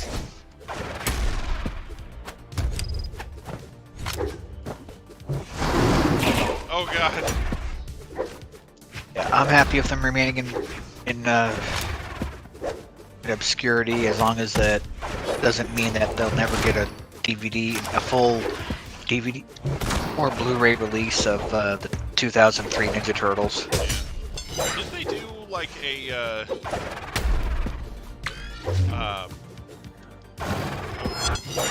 did they do like a Space Ghost Batman crossover recently? If they did, it flew past my radar. Like I remember seeing something about there being some sort of a Space Ghost Batman crossover, and it was like I guess the voice actor that voiced Space Ghost died. They did it as a tribute. But anyway, but yeah, I didn't really look too hard into it, so I'm not sure when exactly that happened or what the circumstances. But I just remember seeing stuff about it. Only similar related story I can think of off the top of my head is that, due largely because Casey Kasem died, they replaced everybody except Frank Welker as the voice of Scooby for the aforementioned Scoob movie. And there were some people who were really angry about that, but I'm like, those original voice actors aren't getting any younger. Then again, you keep Frank Welker, who's been doing it for God knows how long. Well, Frank Welker has amazing vocal range, and when he first auditioned for Scooby-Doo, he was auditioning for the role of Scooby, and he ended up with the role of Fred. And then when the actor who got Scooby stopped doing the role, he took over and has done it ever since. And Frank takes great pride in the fact that every time there has been a need to have the character Fred from Scooby-Doo voiced, he has done it. The only exception being a pup named Scooby-Doo, where Fred was a child. He did not voice Fred at that time, but every other Scooby-Doo animated series that were the voice actor, he's been there. So.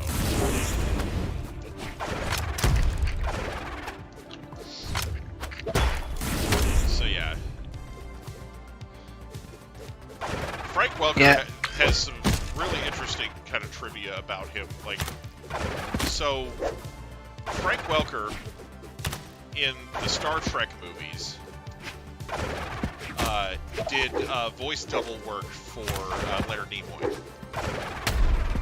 You're kidding me? Like for ADR? Yeah, so yeah, if they needed somebody, if the audio was bad on a line or something, Frank Welker was one of the people that they would have come in and re-record that line. So that they didn't have to bother Leonard Nimoy with it. So he had that experience under his belt. So Leonard Nimoy ended up playing Galvatron in Transformers the movie 1986, and so when after that movie was over and they were going to continue the series, Megatron, of course, had been transformed into Galvatron during the movie, and they didn't have Leonard Nimoy to voice him anymore. And they're like, man, if only we had somebody that sounded like Leonard Nimoy. Oh boy. It's like, and Frank Welker's like, well. so Did he say something in that voice just to say hello? Yeah, so he ended up. Voicing Galvatron throughout the second half of the series. So he basically just kind of kept playing the same character because they were technically the same person. Anyway, it was funny because the only time he wasn't that character was through the movie. Oh my gosh. See, I'm the one who's here, and I keep forgetting that he was Ray in the real, pardon me, the real Ghostbusters. All right, Ghosts. Thanks. Good luck with that. I wish you luck in your quest for furry kitties. Anyway.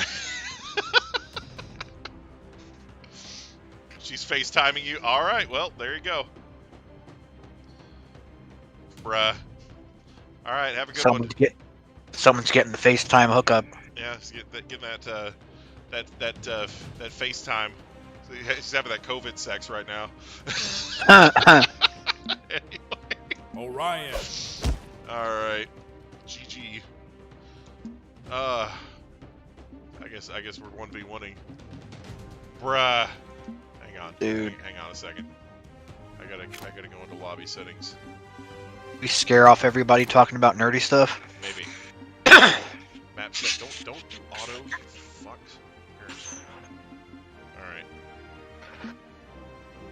Alright. Yeah, there we go. Haha!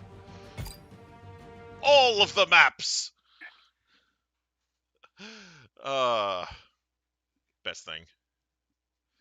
But yeah.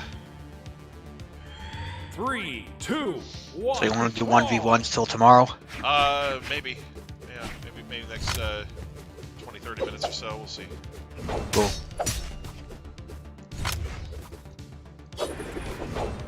Oh gosh. Bruh.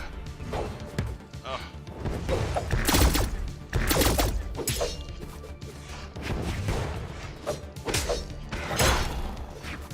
Maybe if nobody else shows up, I'll just end off at midnight.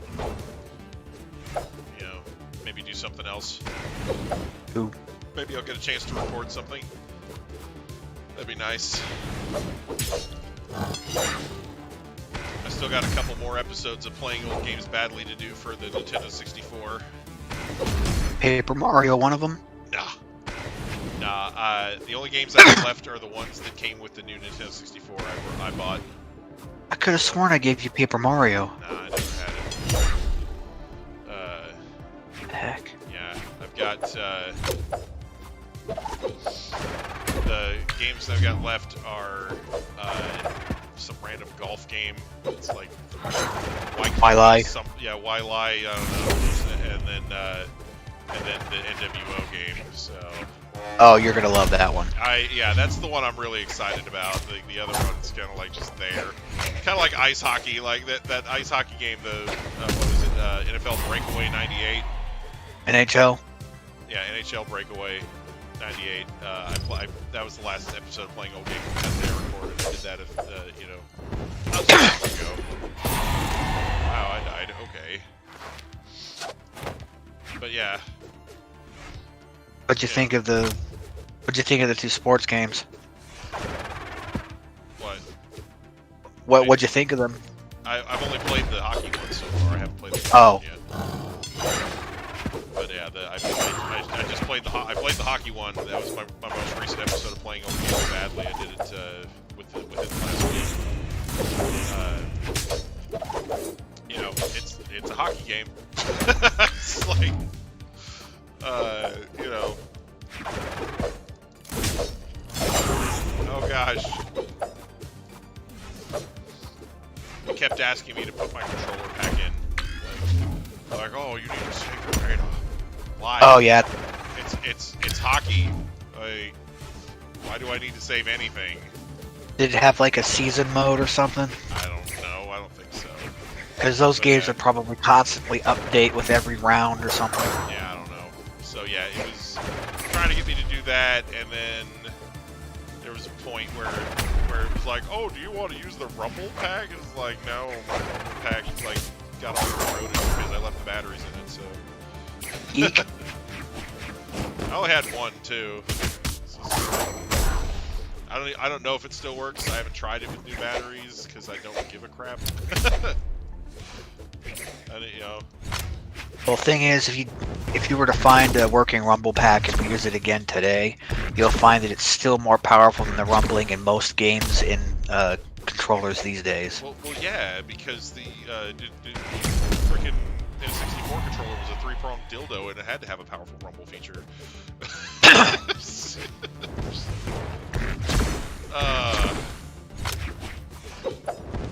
Well, I forgot what I was playing. It was very recently where my PS4 controller shook and it felt like I was playing Star Fox 64. I'm like, holy crap. Haven't felt like that in a while. I remember I had that rumble chair massager thing. Yeah. Back when I lived at that apartment across the street from my job. Had a acquaintance sitting it and playing Star Fox on it, and he had the rumble pack portion put into the rumble pack control on the controller, but I hadn't turned on the chair, and I was giving him step-by-step instructions on how to beat the Macbeth boss the easiest way. And so right after he hits the final switcher and sends the boss careening into the supply depot, I quietly turn on the thing, and as the whole base is exploding, the chair starts shaking like a mother. And he just about jumps out and he just about wets himself. That was great. I can't stop it! He's like, holy what the crap! Right. The stupid cushion thing, it didn't survive the move after that, so I had to throw it away. Right.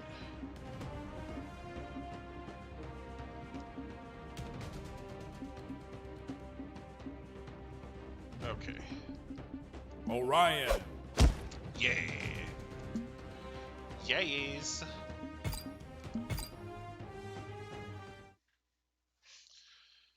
Ah.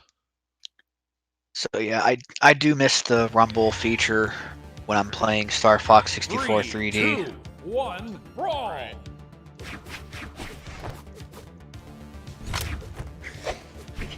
Bruh.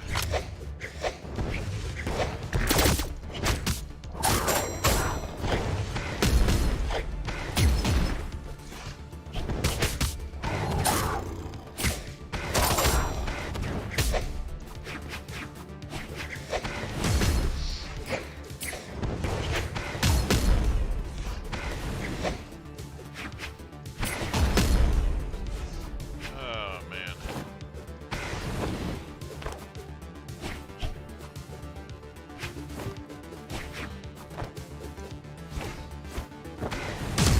Boom.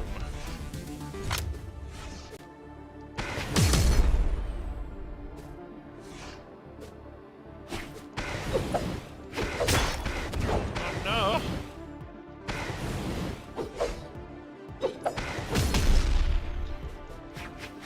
Good grief.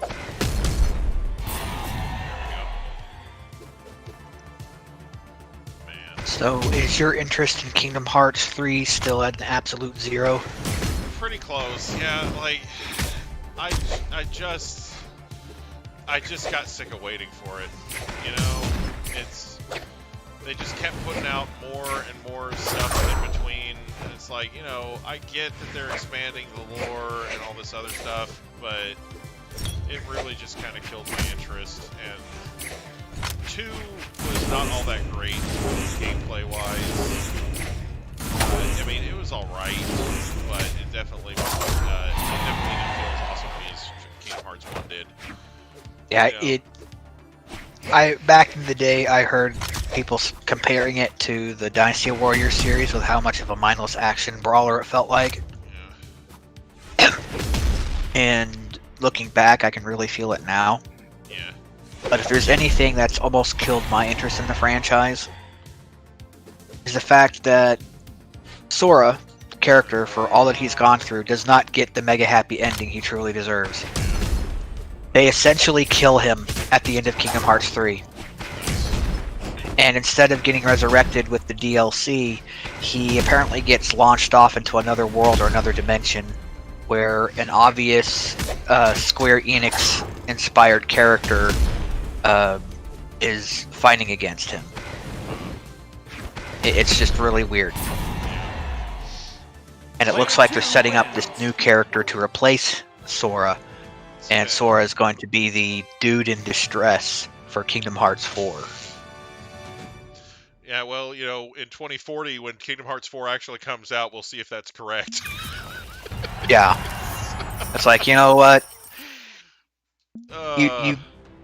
You've got a character who's literally a big-hearted guy, and you kill him like that, only to milk the franchise for another spin-off that they just released. I don't know if you've heard about it, the Kingdom Hearts Melody of Memory. Kingdom Hearts: The Quest for More Money? What? Yes, exactly.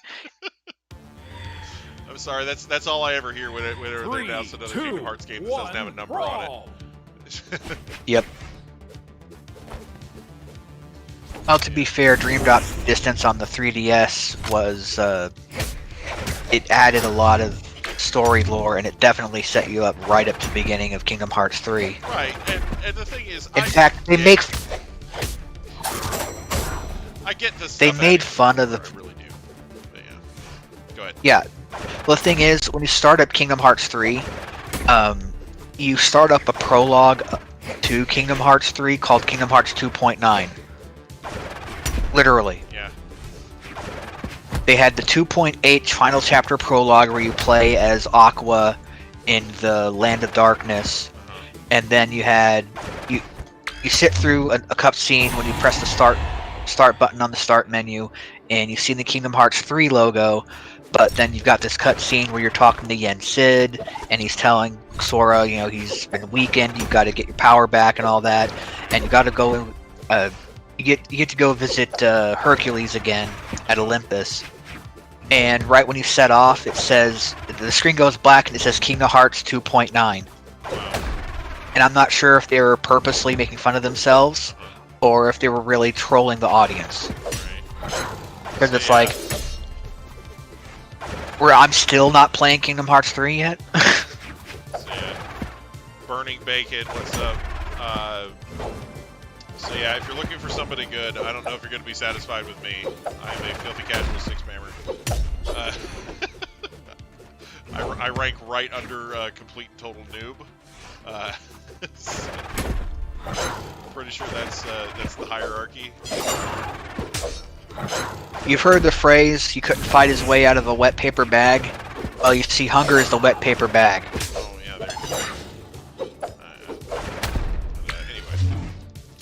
But yeah, I don't know if I know Ghosts well enough to accuse him of having an imaginary girlfriend, but I think this is my first time having him on stream.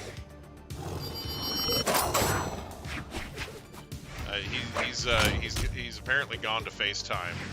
If you believe what he said in the chat. Why am I so quiet? I don't know. I've got the volume turned up decently, I think. But yeah. I don't have the volume like super high.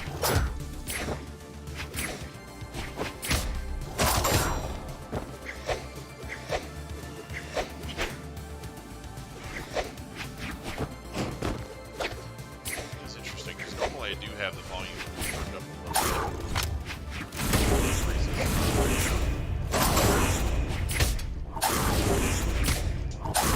So muted it at one time.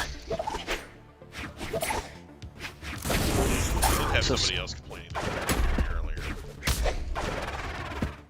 So story-wise, the Melody of Memory is a recap of the entire Kingdom Hearts franchise so far, from Kairi's perspective. It only moves the story.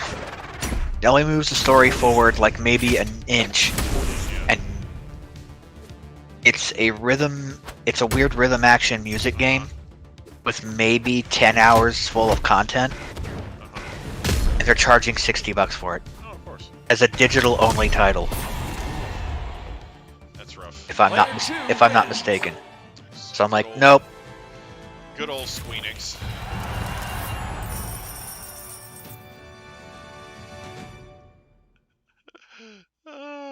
All right, if you can hold on for just a second, I got to take a pill. Yeah, he said that he was Diamond, but he hasn't played in like 3 years. So, anyway. Alright, let's see. Advanced audio properties. Mic. Try and increase my volume here.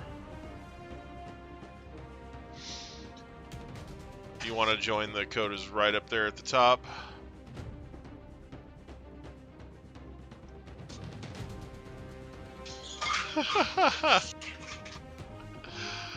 Yeah.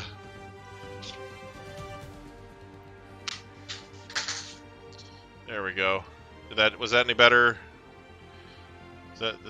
Can you hear me a little better now? I don't know.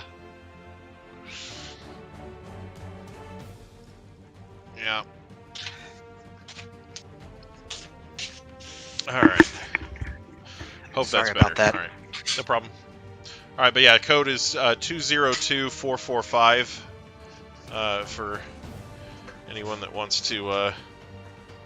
Come on in, the brawling's fine. Right. Yeah. Come on in, the mayhem's fine.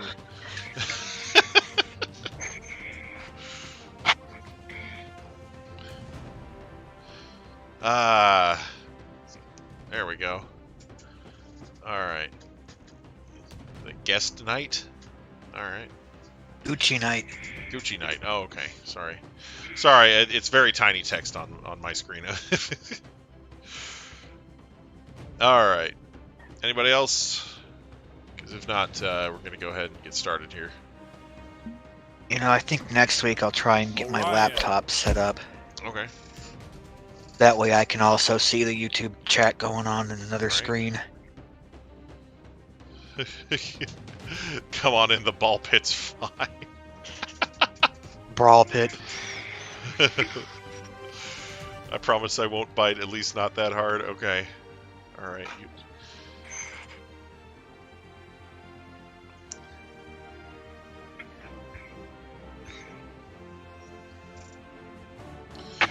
Not necessarily worried about the biting unless you're Mako, but no, it's in the description. I lead the party. If you want to change things, you can make suggestions, but I'm not gonna give that over to anybody. Sorry.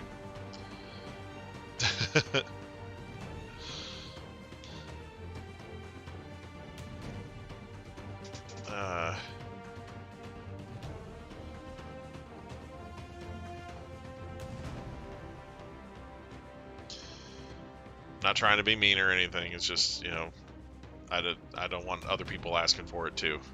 You know.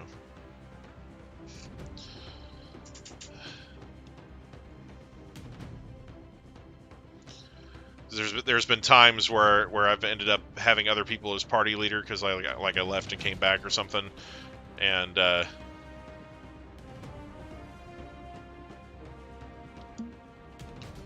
so is Gucci Knight gonna pick a character or what? Open striking.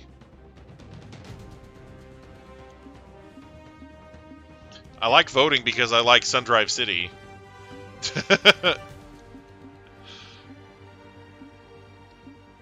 That's why I've got it on voting. Okay, we'll do open striking and see how it goes. But you scammed a blind man. All right. I'm sure he didn't see it coming. Okay, so striking. Oh God, what the heck? I have no idea what that was. No idea what just happened. Ew. Yeah, this level sucks. 3, 2, 1, brawl. Okay. So what's open striking mean? striking is when you're able to. Striking is when you strike a level and say, I don't want that level. So, like, for me, it would be, like, all the Thunder Guard levels. But, yeah. Oops. So, when I selected Sundrive, I actually voted against it? Pretty much.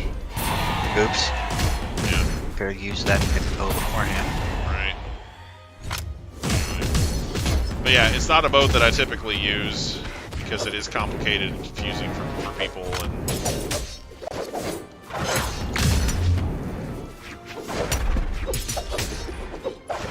is open striking just let everybody strike as many as they want until there's only one left? Is that what it is? If that's the case, it seems like someone trolled you. Yeah. Yeah. Not sure I like that.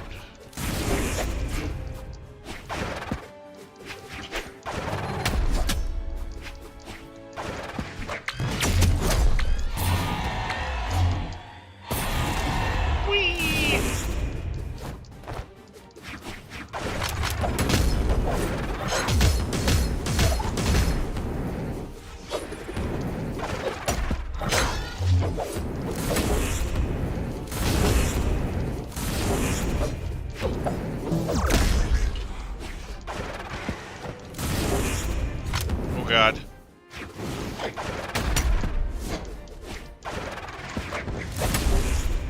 Oh yeah, I'm currently on like my 5th free Amazon Prime free trial. Nice. It always happens in January. I order some routine stuff and they say, hey, have a free Prime 30 days of Prime. I'm like, yeah. Okay. I will say that when I went out shopping, I was really quite disappointed.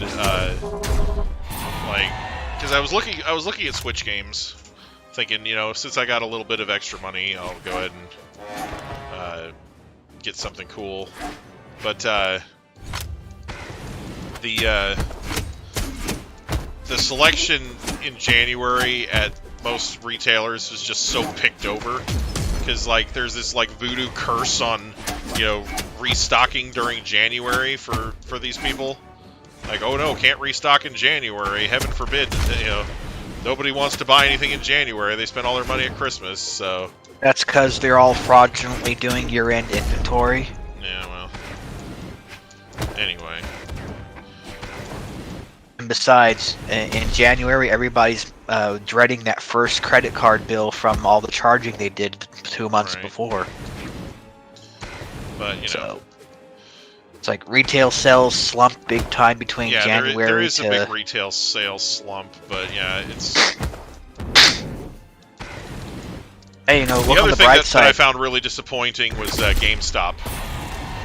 So, GameStop, I've never been a GameStop fanboy. Let's start there. But the main thing that I liked about GameStop was that I could a lot of the time find more obscure sorts of titles there. But I walked in there, and the guy working there comes over, and he's like, hey, this is true for like all the games, not just the Switch, but the bottom 2 shelves are all of the pre-owned stuff that we definitely have in stock, and then everything above that is just display cases for the top 50 video games, and we may or may not have them in stock. Yeah, that really ripped... I feel your pain. I just ran into that during the buy 2 get 1 free sale they had last week, and it really chapped my hide. Right, and my thing is, Orion. if I, you know, because I mostly just buy new games. I don't really buy a lot of used stuff.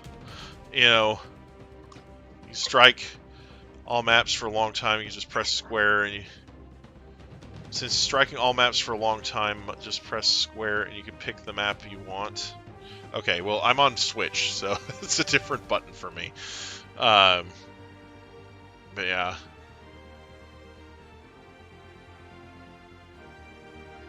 Anyway, I guess we could try it again. So I like, would it be this button? Wait, I didn't get a chance to strike anything. Okay, yeah, we're not doing that again. So, yeah. 3, 2, Basically a quicker way of striking. brawl. Yeah, I don't like it. Sorry. Not my thing. It's basically just letting you pick the map over and over again, and you're picking crappy maps. Sorry.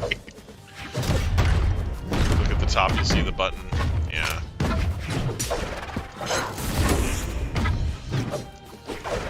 Basically, this feels like that the whole thing with South Park, and it's gone. You know.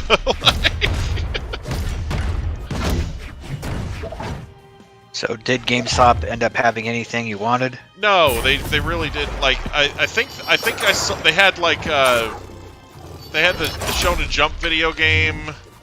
Oh, and Jump Force. Yeah, they had Jump Force, the Switch version of that, and then they had let's see, like I don't know, Basically, I decided not to get anything there because I was like, well, if all they've got here is just the quote-unquote top 50 games, then I can get them at Walmart cheaper, you know? Yeah. Like, if their used price is only $5 off the original, then it's one of those, you know, there's Walmart's selling them for $10. Yeah, Walmart's got cheaper them $10 off, so it's like, why wouldn't I just go there? You know, and yeah, Walmart's selection has been picked through, but GameStop's has too. They just have empty cases on the shelves, you know, that they may or may not have the games in stock for because it's freaking January. Well, So, here's yeah. the thing that really, here's something that really ticked me off about the way they've been doing things lately. I go to the GameStop and more, and I grab a box for Star Wars Squadrons and Star Wars Fallen Order.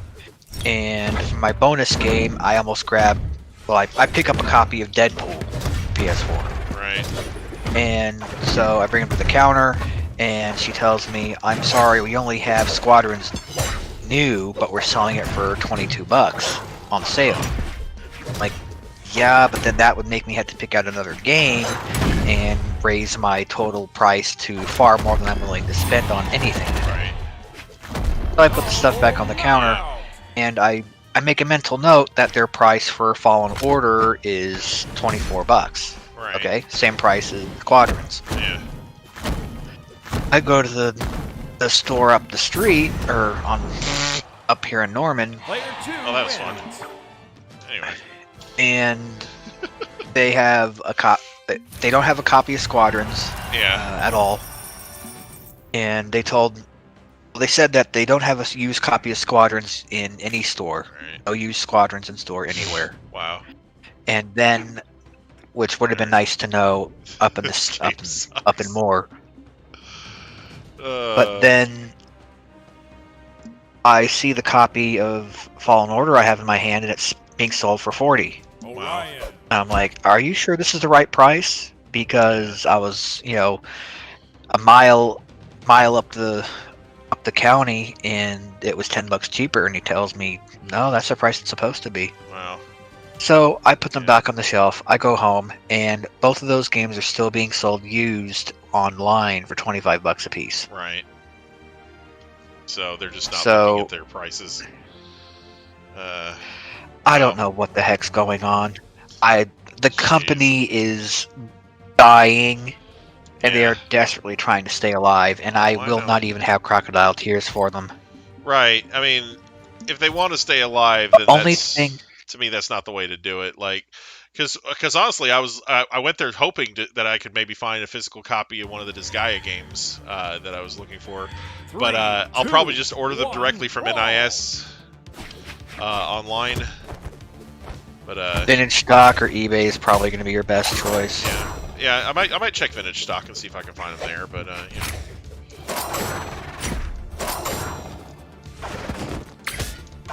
But no, NIS actually has a direct order thing where you can order shit directly from them. I wish almost every publisher would do that. Yeah. Like and like in addition to that, they have like the specialty sets, like the one I was talking about with the Etna mouse pad. You know. Yeah, you should do the compressed air can trick with that. See if it'll give her a boob job. Well, that set was unfortunately something that was packed in with Disgaea 1, and I probably won't buy that game again. So I already have it on the PS2. I'm content with that.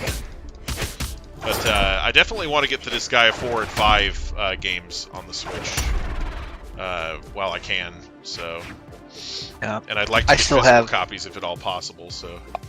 I still have all the DLC for Disgaea 3 on my PS3, so I'll probably snag a copy of the PS3 version one day. I keep seeing it for $10 at vintage stock. Nice. Maybe the next buy two get one sale they do. Right. I do have to warn you though, vintage stock, there you can be pretty proud of their stuff. Yeah. Like, the little splurge I did for with this latest stimulus check. I got me Konami Arcade Classics for PS1 again, so I'll be playing Gyrus again soon. Alright. That awesome Toccata and Quake rendition. Yeah. And oh no! I got it for 35. I got it for like 38 after tax from eBay. Yeah. They want like 50-60 bucks for it. Oh wow. So that's like a nice case in point there. Yeah, I mean... They were trying to sell a copy of Gauntlet Dark Legacy for 40. Then just a couple months ago, I got a boxless version for $1. Right. Yeah, you know... I don't know if I could have gotten the N64 that I bought there cheaper elsewhere or not, but... you know, it was an N64 with 3 games, and you know, it works, and it was one of those. I really wanted to be able to exchange it if there were any problems. You know what I'm saying? And how much? It was like 100 something for the bundle. So. Oh, you got that at vintage stock? Yeah. How many controllers? 1. So, but that's all I needed because I had 3. I had 3 more anyway. Did it say on the box what games you were getting? Yeah, I believe so. But it was the only bundle that they had, so you know, for the N60s, for the 64 anyway. They had bundles for other systems, and I was like, hey, do you have any other 64s, like maybe without the freaking lame ass games? And they're like, nope. So. Yeah, that's the kind of thing that they would. I'm kind of surprised they didn't do that back when I worked at Game Exchange. All right. The worst thing that they would do as far as that was only if it was like if they had like their first Atari 2600 in like a year and they wanted to get rid of some Atari 2600 titles that were just sitting in their bargain bin for ages. They would cram some with that. Right. But I would always make sure we packed in the good stuff, the stuff that people would want to play anyways. Right. You got your Pac-Man, your Asteroids, Missile Command, and so forth. And definitely ET, right? No, I'm just kidding. T was a decent game. For being put together in like 6 weeks by Howard Scott Warsaw, it was a decent little adventure title. It just was... It was so much... It was just a disgusting, repetitive, unplayable mess, but, you know... If you had a full... If you had the instruction manual and knew what you were doing, it was a fairly decent adventure game. Right. It's just been the poster child for what was wrong with the industry in the early 80s, and Superman 64. the corporate stupidity. Oh man. And the corporate stupidity that tanked the industry in the States at that point. Right. Let's see. Do I have... I think I might just keep going until I get this next color palette unlocked. But that's not going to be too And I'm happy to help. The thing is, there was an Indiana Jones game for the Atari 2600, played exactly the same, and I found it to be equally as boring as E.T. Yeah. So, take that for what you will. Right.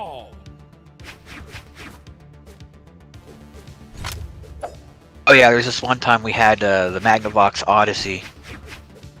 The Odyssey 2.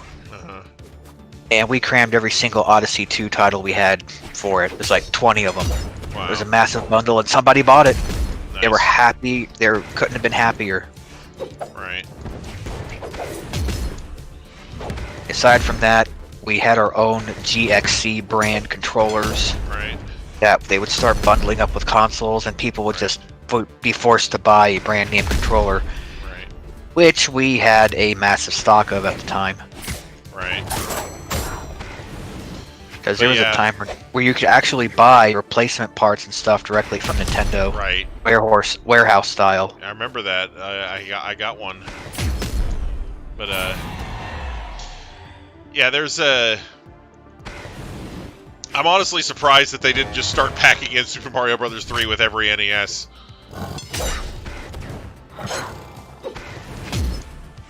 Oh wait, man! You I remember that they had a massive bin full of copies of Mario 3. Yeah, I know, but the thing is, if someone comes in, they want to buy an NES, they want to buy Mario 3, you sell them separately. Right. Now, if it was copies of Mario and Duck Hunt, or Mario Duck Hunt Right. World Class Track Meet, that I could understand. Right. But we had a stack of those in the back somewhere, and I don't know why we didn't pack them with that. Right. Well, I would think that if you weren't gonna sell it like as the original bundle, then you know, like if you had the box, then I could see selling all that together. But if not, then it's like, yeah, just let people, you know, do what they want. But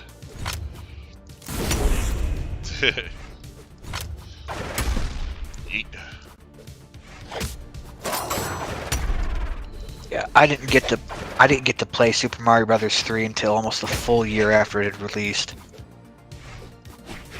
I was really obsessed with Back to the Future, so I'm pretty sure my mom had Super Mario 3 in the layaway pile. Yeah. With everything else for me that year, and then I got super obsessed with Back to the Future, and I saw the video game for it on the shelf. Yeah. Like, oh, they made a Back to the Future game, that's gonna be awesome! And it was the Back to the Future 2 and 3 game. Oh, nice. Which was so awful, even the LJN defender himself, Matt Ezero, couldn't defend it. Yeah. And I wound up with that. Ultra B, hi, how's it going? I think my number one buyer's remorse game purchase back in the day was Mario is Missing. You know? Because it was like, oh hey, a game where you play as Luigi and save Mario, that sounds interesting. Prepare to be surprised. You know? Not in a fun way. Right. Oh, yeah, the only thing I gosh. learned from that is never trust an educational title. Mario's Missing and Mario's Time Machine, both of those. Ew.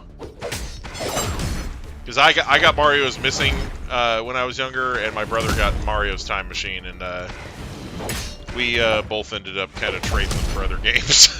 Like, yeah.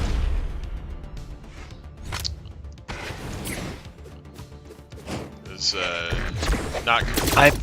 My biggest buyer's remorse was definitely Guilty Gear 2 Overture.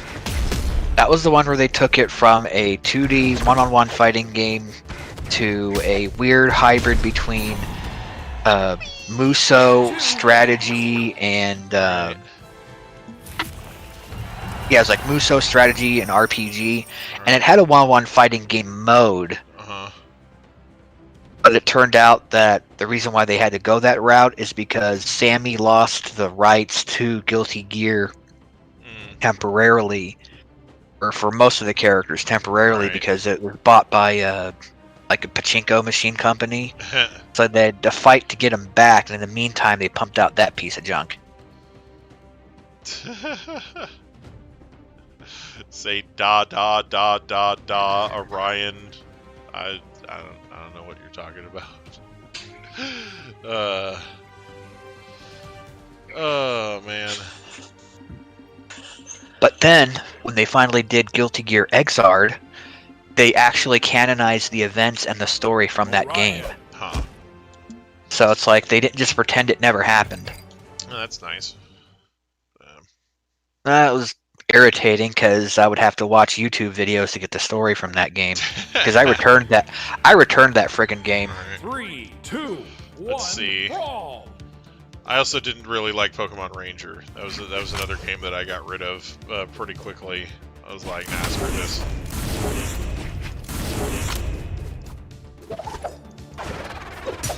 like, and the thing that really pissed me off with Pokemon Ranger is I got it and played it and thought it sucked, and so I was like, nah, I'm getting rid of this. And the game packaging on it says, hey, you can't, you know, this has no connectivity with the other Pokemon games. You can't use this to train. You can't transfer Pokemon you catch in this to the other games or vice versa. And I was like, okay, you know, that's fair, whatnot. You know, that wasn't like the only reason I returned it, but then, like, after that, they had some sort of weird backdoor way to get, like, I think it was Manaphy or something, by using Pokemon Ranger. Oh. Like, so there was, like, some legendary Pokemon or something that you could get if you had a copy of Pokemon Ranger, but they didn't unveil that until after I'd already gotten rid of the game. So... Probably to boost sales of Pokemon Ranger. Yeah, I don't know. But, anyway. That sucks. This game is trash. You wasted 1,200 hour, never got diamond, and that's your opinion. You know, I just play it for fun. I don't play ranked. If I wasted that much time on ranked, I would probably hate this game too.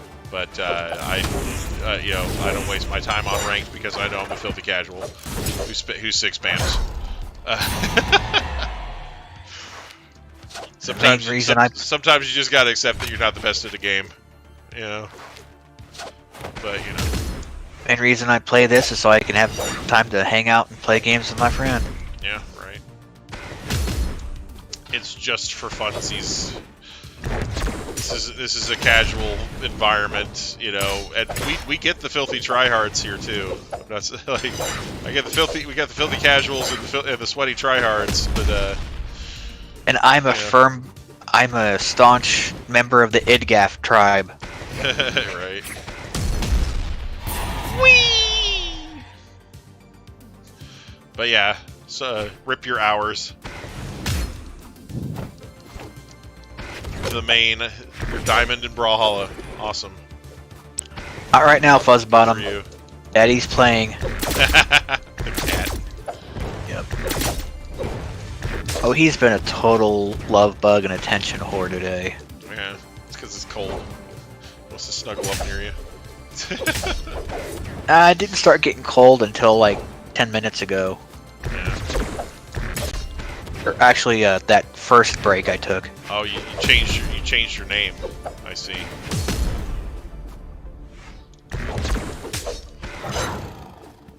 Alright.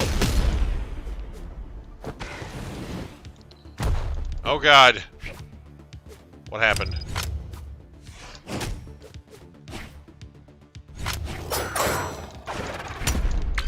Ooh. Oh God!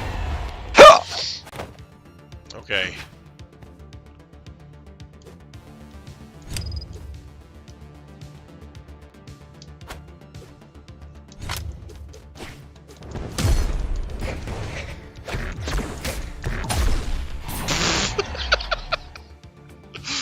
Oh, jeez. Hey, look, it's the first anthropomorphic cat to go into orbit. Right. Uh-oh. Uh-oh. Yes! Who's the Asuri? That's Siege. New color unlocked. Hell yeah. Let's see you break it in. Let's break in this color. One more. Put them off. Orion. Ooh, that's clean. That's just like, weren't you silver before? So that's the one that's the new one. And the old one that I was using was the community colors. So it's like a kind of iron and rust sort of a vibe. Okay. This one's like mono silver and gray type. Oh, I see. All right, let's dirty it up a little. All right, there we go. You should have stayed in black, because I'm going to dirty you up real good. If he taunted on me, I would clap him.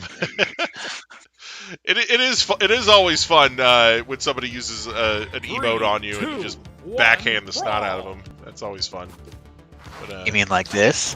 Oh no. Emote, not that.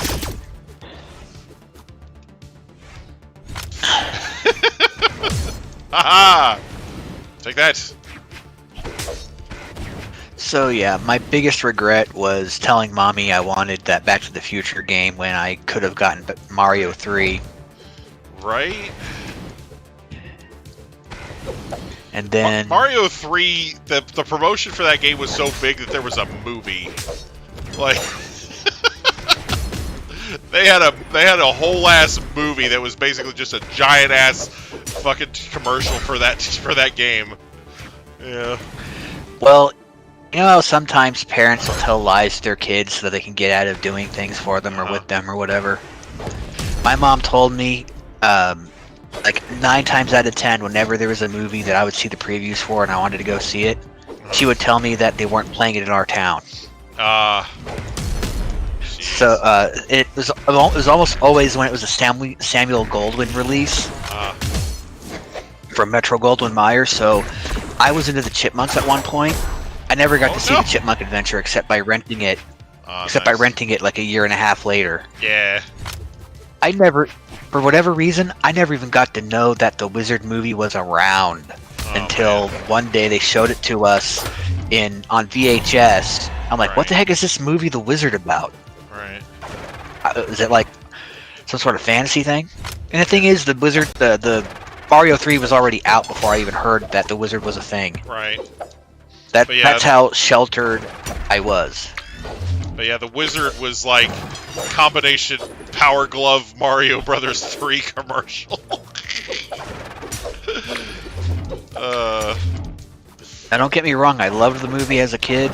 I still love the song by Real Life, Send Me an Angel. Yeah. In fact, I especially love the cover of it from the Megas. Yeah. Brawlhalla. Welcome to Brawlhalla.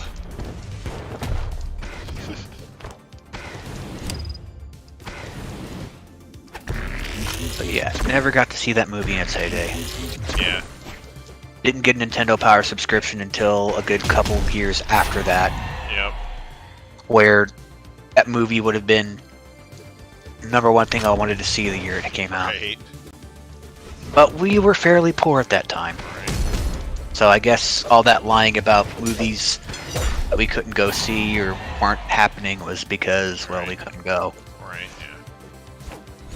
Right.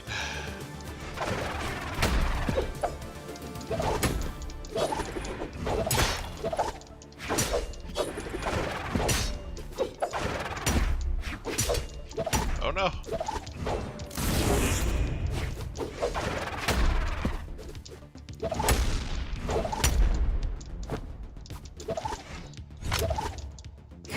Oh no.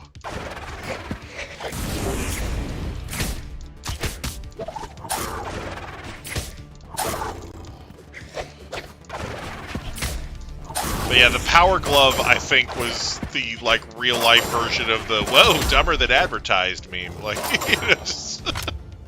How so? It's just, most of the games, it didn't really seem to function as intended. Like... Oh, yeah, like, absolutely. a lot of the games that I played with the Power Glove on, I usually, like, I would do all the programming and stuff like it said in the book, and... It would function like shit, and then it would end up devolving into me just taking the glove off, flipping it sideways, and using the D-pad on the fucking glove to play. Yeah, there was like 3 games that were designed specifically for it, but 2 of them were delayed for almost an entire year. Still Unknown is back, hey. Still Unknown is back and still unknown. Crazy how that works. Alright, anyway. Full car. Alright, here we go. Super Glove Ball was like the one game that played like it was meant for it. Yeah. Super Glove Ball. Man. Big And it Twilight Grove. I mean, at least it's not Thunderguard. I'll give it that. 1, brawl. It's not as bad as, like, more than half of the other stages, so... I mean, just look at all the stuff there is to do here. It ain't no Sundrive City, but it's not terrible. I prefer Paradise City, Yeah. where the grass is green and the girls are pretty. Yeah, I live there. No, I'm just kidding. Oh, you used to live pretty close to it, I think. Yeah, I used to live pretty close to it. So won't you please take me home? No. Hey, if you got the gas in a car that won't fall apart on the way back, I'd be willing to drive it. Oh, won't you please take me home?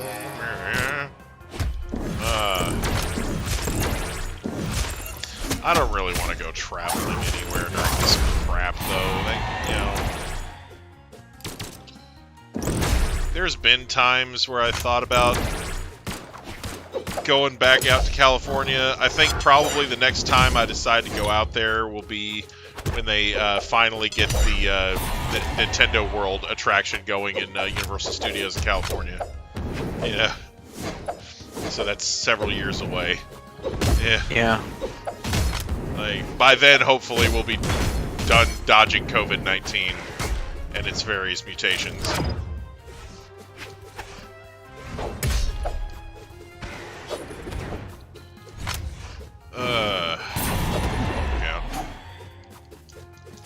Yeah, I've always wanted to do the Great American Family road trip. Yeah. But that requires, having a family and money. Right. Yeah, I've been a part of those road trips. They're not that fun. At least the road trip part. The stuff that you do when you get there is usually okay. Like,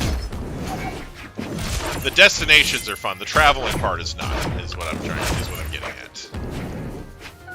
Yeah, I mean, I'm not looking at the idea of it with rose-tinted, or not rose-tinted, but not with wide-eyed imagination and idealization.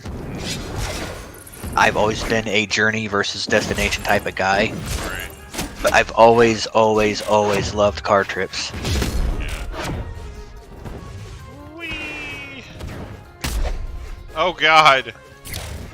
My mom and dad would have me in the back seat of the car and drive me up and down I-35 to get me quiet down and go to sleep. And for some reason, I just always loved driving. Yeah. Or riding. It's soothing. Yeah. Driving or riding. Alright. Haha. I've been reading through Charles Schulz's Peanuts Golden Anniversary semi-autobiography collection recently. And he said that, there comes a point where the shocking realization hits you that you can't just sit in the back of a car and go for a ride anymore with that calm assurance knowing that you're perfectly safe in the back seat. Right. Adults are forever doomed to be the one in the driver's seat or in the front. Yeah. But still, that was an experience I would love to have.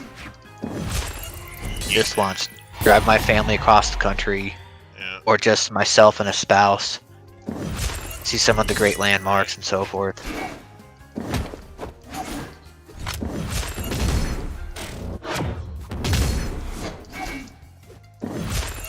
My inner child pretty much died when I found out the Back to the Future ride was no more at Universal. Oh, yeah. So my interest in going to any theme park just died with it. Right. They could have a Mega Man theme park, and I wouldn't want to go because of that. I mean, by some miracle, I got to go to the American Super Nintendo World with a loved one. Not only would I crap a cold purple Twinkie, I would cry tears of childlike joy. Right. But I just don't see it happening. Yeah.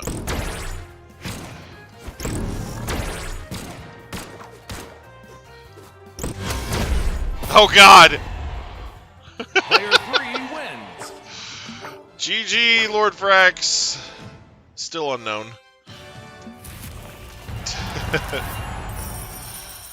Oh man. I still haven't watched that tour video with Miyamoto. Oh man. Is the park like 100% or 90% Mario centric with little else? It is it looks like it's 100% Mario. I didn't really see anything from any other games. It's called Super Nintendo World, but I guess that's just because if it was called Super Mario World, it would be confusing. But anyway, so. Well, I have seen a few pics here and there, and you can find some hidden Pikmin here and there. Oh, okay. Because obviously they're tiny and easy to hide, like the hidden Mickeys at Disney World. Yeah, Olimar. Yeah, it's the same character, just different. It's Space Mario. Tell you who to choose next. Bulbasaur. I mean, Sundrive City. What did I say? Choose Sundrive City next. That's who you should choose next. Definitely. Someone playing Gen 1 asking for suggestions? No, he said he's playing Brawlhalla. The guy playing Brawlhalla with us is like, tell me who I should choose next. I did the Pokemon reference because I choose you. Anyway. Gotcha. Anyway. I choose you! If I was gonna do a Pokemon fan, use your Thunder Smash! Sorry. If I was going to do a Pokemon fan game, and of course it'll never happen, Right. I would want one where you could pick a starter from any type. Like if you wanted to play with the Poison type, you'd get a Poison type. Yeah, be interesting. In fact, it would be an Eevee that you start out with, and you pick the stone you want. Yeah. And I would make it so that there is a stone or otherwise a way to play as an Eevee with any of the possible types. And if there wasn't an Eevee for every type yet by that point, I would invent new ones. Right. Yep. Everybody was kind of disappointed when they didn't come up with new Eevees for Gen 8. It's the first even-numbered gen that we've ever had that didn't have new Eevees. So...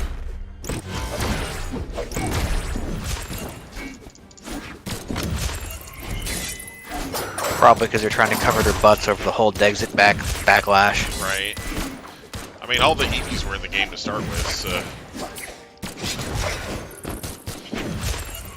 In fact, a couple of them got their evolution methods changed so they're easier to get. I heard about that. Yeah. Probably from you, and I simply forgot. Yeah. Because, like, originally Glaceon and Leafeon were obtained by taking them to specific places, like, oh, you have to level up Eevee next to this mossy rock and it'll turn into Leafeon, or you have to level it up next to this icy rock and it'll turn into a Glaceon. Now it's just like, here's a Leaf Stone, turn it and knock yourself out, you know? Yeah. Here's an Ice Stone. You know? I think the only ones they should probably keep with their more involved methods are Umbreon and Espeon. Trust me, there are some Pokemon out there with some really stupid evolution methods that should probably be changed. So, but yeah, as far as the Eevee evolutions, those two are probably the most complicated ones left. And there's been games where they had win the game by only using Sig. That's me. Pretty much. Sig spamming for the win.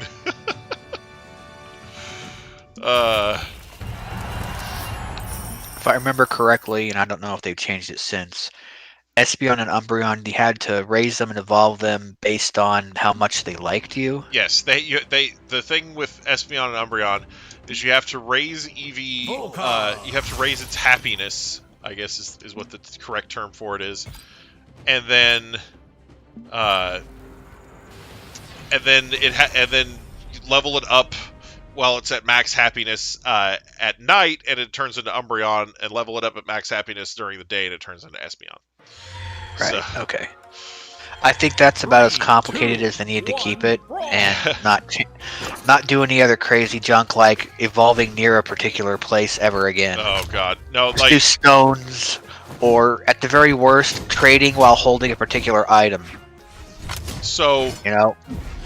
Like that Onyx to Steelix, I was expecting to do that with Eevee all this time. Right. I still haven't. Right. So yeah, the trading while holding an item thing is actually one of the less complicated evolution methods out of the weird ones. Like, there's literally a Pokemon in the new game its evolution method is literally you have to walk underneath a specific rock. That is like, it's like this rocky outcropping thing in the wild area, and you have to walk underneath it with the damn thing on your team in order to evolve it. That's a brilliant evolution idea. So oh stupid. Wait, what's the opposite of that? Yeah, right. Let's see. There's also the Inkay to Malamar evolution. Gesundheit. So for Inkay to evolve into Malamar, it was originally on the DS, but I think it holds through in the new games. But basically, you have to get it to a specific level, and then at the end of the battle where you leveled up, you have to turn your system upside down. Yeah, because did the cartridge have a special Inkay chip in it? It was one of the DS games, and the DS had a gyroscopic sensor in it. Oh. So, and I'm pretty sure the Switch does too, because of the stuff like the what do you call it, the puzzles from Breath of the Wild and whatnot, like, need it. Right. Anyway, but yeah, so yeah, you had to turn the damn thing upside down to get it to evolve from Inkay into Malamar because it's the topsy-turvy Pokemon. So that's just wow. Yeah, it literally has a signature move called topsy-turvy. Well, as long as you don't have to turn. It has the ability contrary as well. As long as you don't have to turn the entire system upside down in order to get more damage out of the move. No, stupid. It's just the evolution method. You have to like when I was working on leveling up my shiny Inkay, just to make sure it evolved when it got to the proper level, I took the Switch out of the dock and flipped it upside down. So. Oh, you only need to do the controllers for that, probably. I don't know. Because all that motion control stuff is in the controllers. Okay. Yeah. Just the Joy-Cons. Not sure how it works, but anyway, I'm using the Pro controller, or not the Pro controller, but the USB controller. So I don't know if that still works that way, or if I would have had to. Anyway. So yeah, just to be safe, I pulled it out of the dock. Anyway. Alright, so... let's see. I think we can do one more. Alright.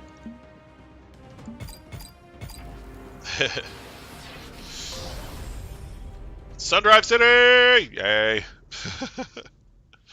But yeah... I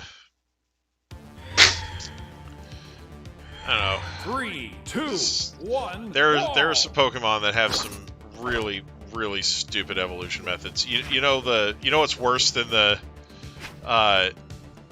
trade of Pokemon while it's holding an item evolutions? There's a pair of Pokemon that only evolve when you trade them for each other. Okay, that's stupid. Yeah, it's Carablast and Shelmet. You have to trade somebody your Carablast for their Shelmet, or vice versa, and then the traded Carablast will take Shelmet's armor and evolve into Escabier, and the traded Shelmet will lose its armor and become Excelgor, which is like a ninja bug thing. It's like really fast because it doesn't have armor on it anymore. So yeah, it's dumb. That's almost as dumb as the joke I said at your sister's store the other day. Yeah. She was telling people. They asked if she had any plushies. She said, "Yeah, we've got some on the wall over there, and then we got some Pokemon plushies near the spinner rack." Yeah. I said, now wait a second. Do you happen to have a Pokemon Spinnerack plushie that you can put on the Spinnerack? Oh, jeez. Right. But yeah. So, yeah, it's honestly, there's a couple of Pokemon that I think they probably had that in mind with when they did trade evolutions in the first place, like Graveler and Machoke. I think that those two were kind of designed with that in mind, like they gained parts from each other. But other than that, like, I don't know. Like, sometimes I just sit there and wonder how they expect people to figure this out on their own. Like They who don't. does that? Like, you know, do they just want people to buy the strategy guides or what? Like, Oh, that was the industry's worst kept secret back in the day, that they put stuff like that in the games either to right, build up mystique and interest and discussion, or to, you know, sell strategy guides. right. Yeah. There was games back in the day that were nicknamed Nintendo Power games, Right. where if you didn't have that Nintendo Power issue, then you had no way of getting past the opening sequence of the game. Right. Like, Milan's Secret Castle was one of them. Oh.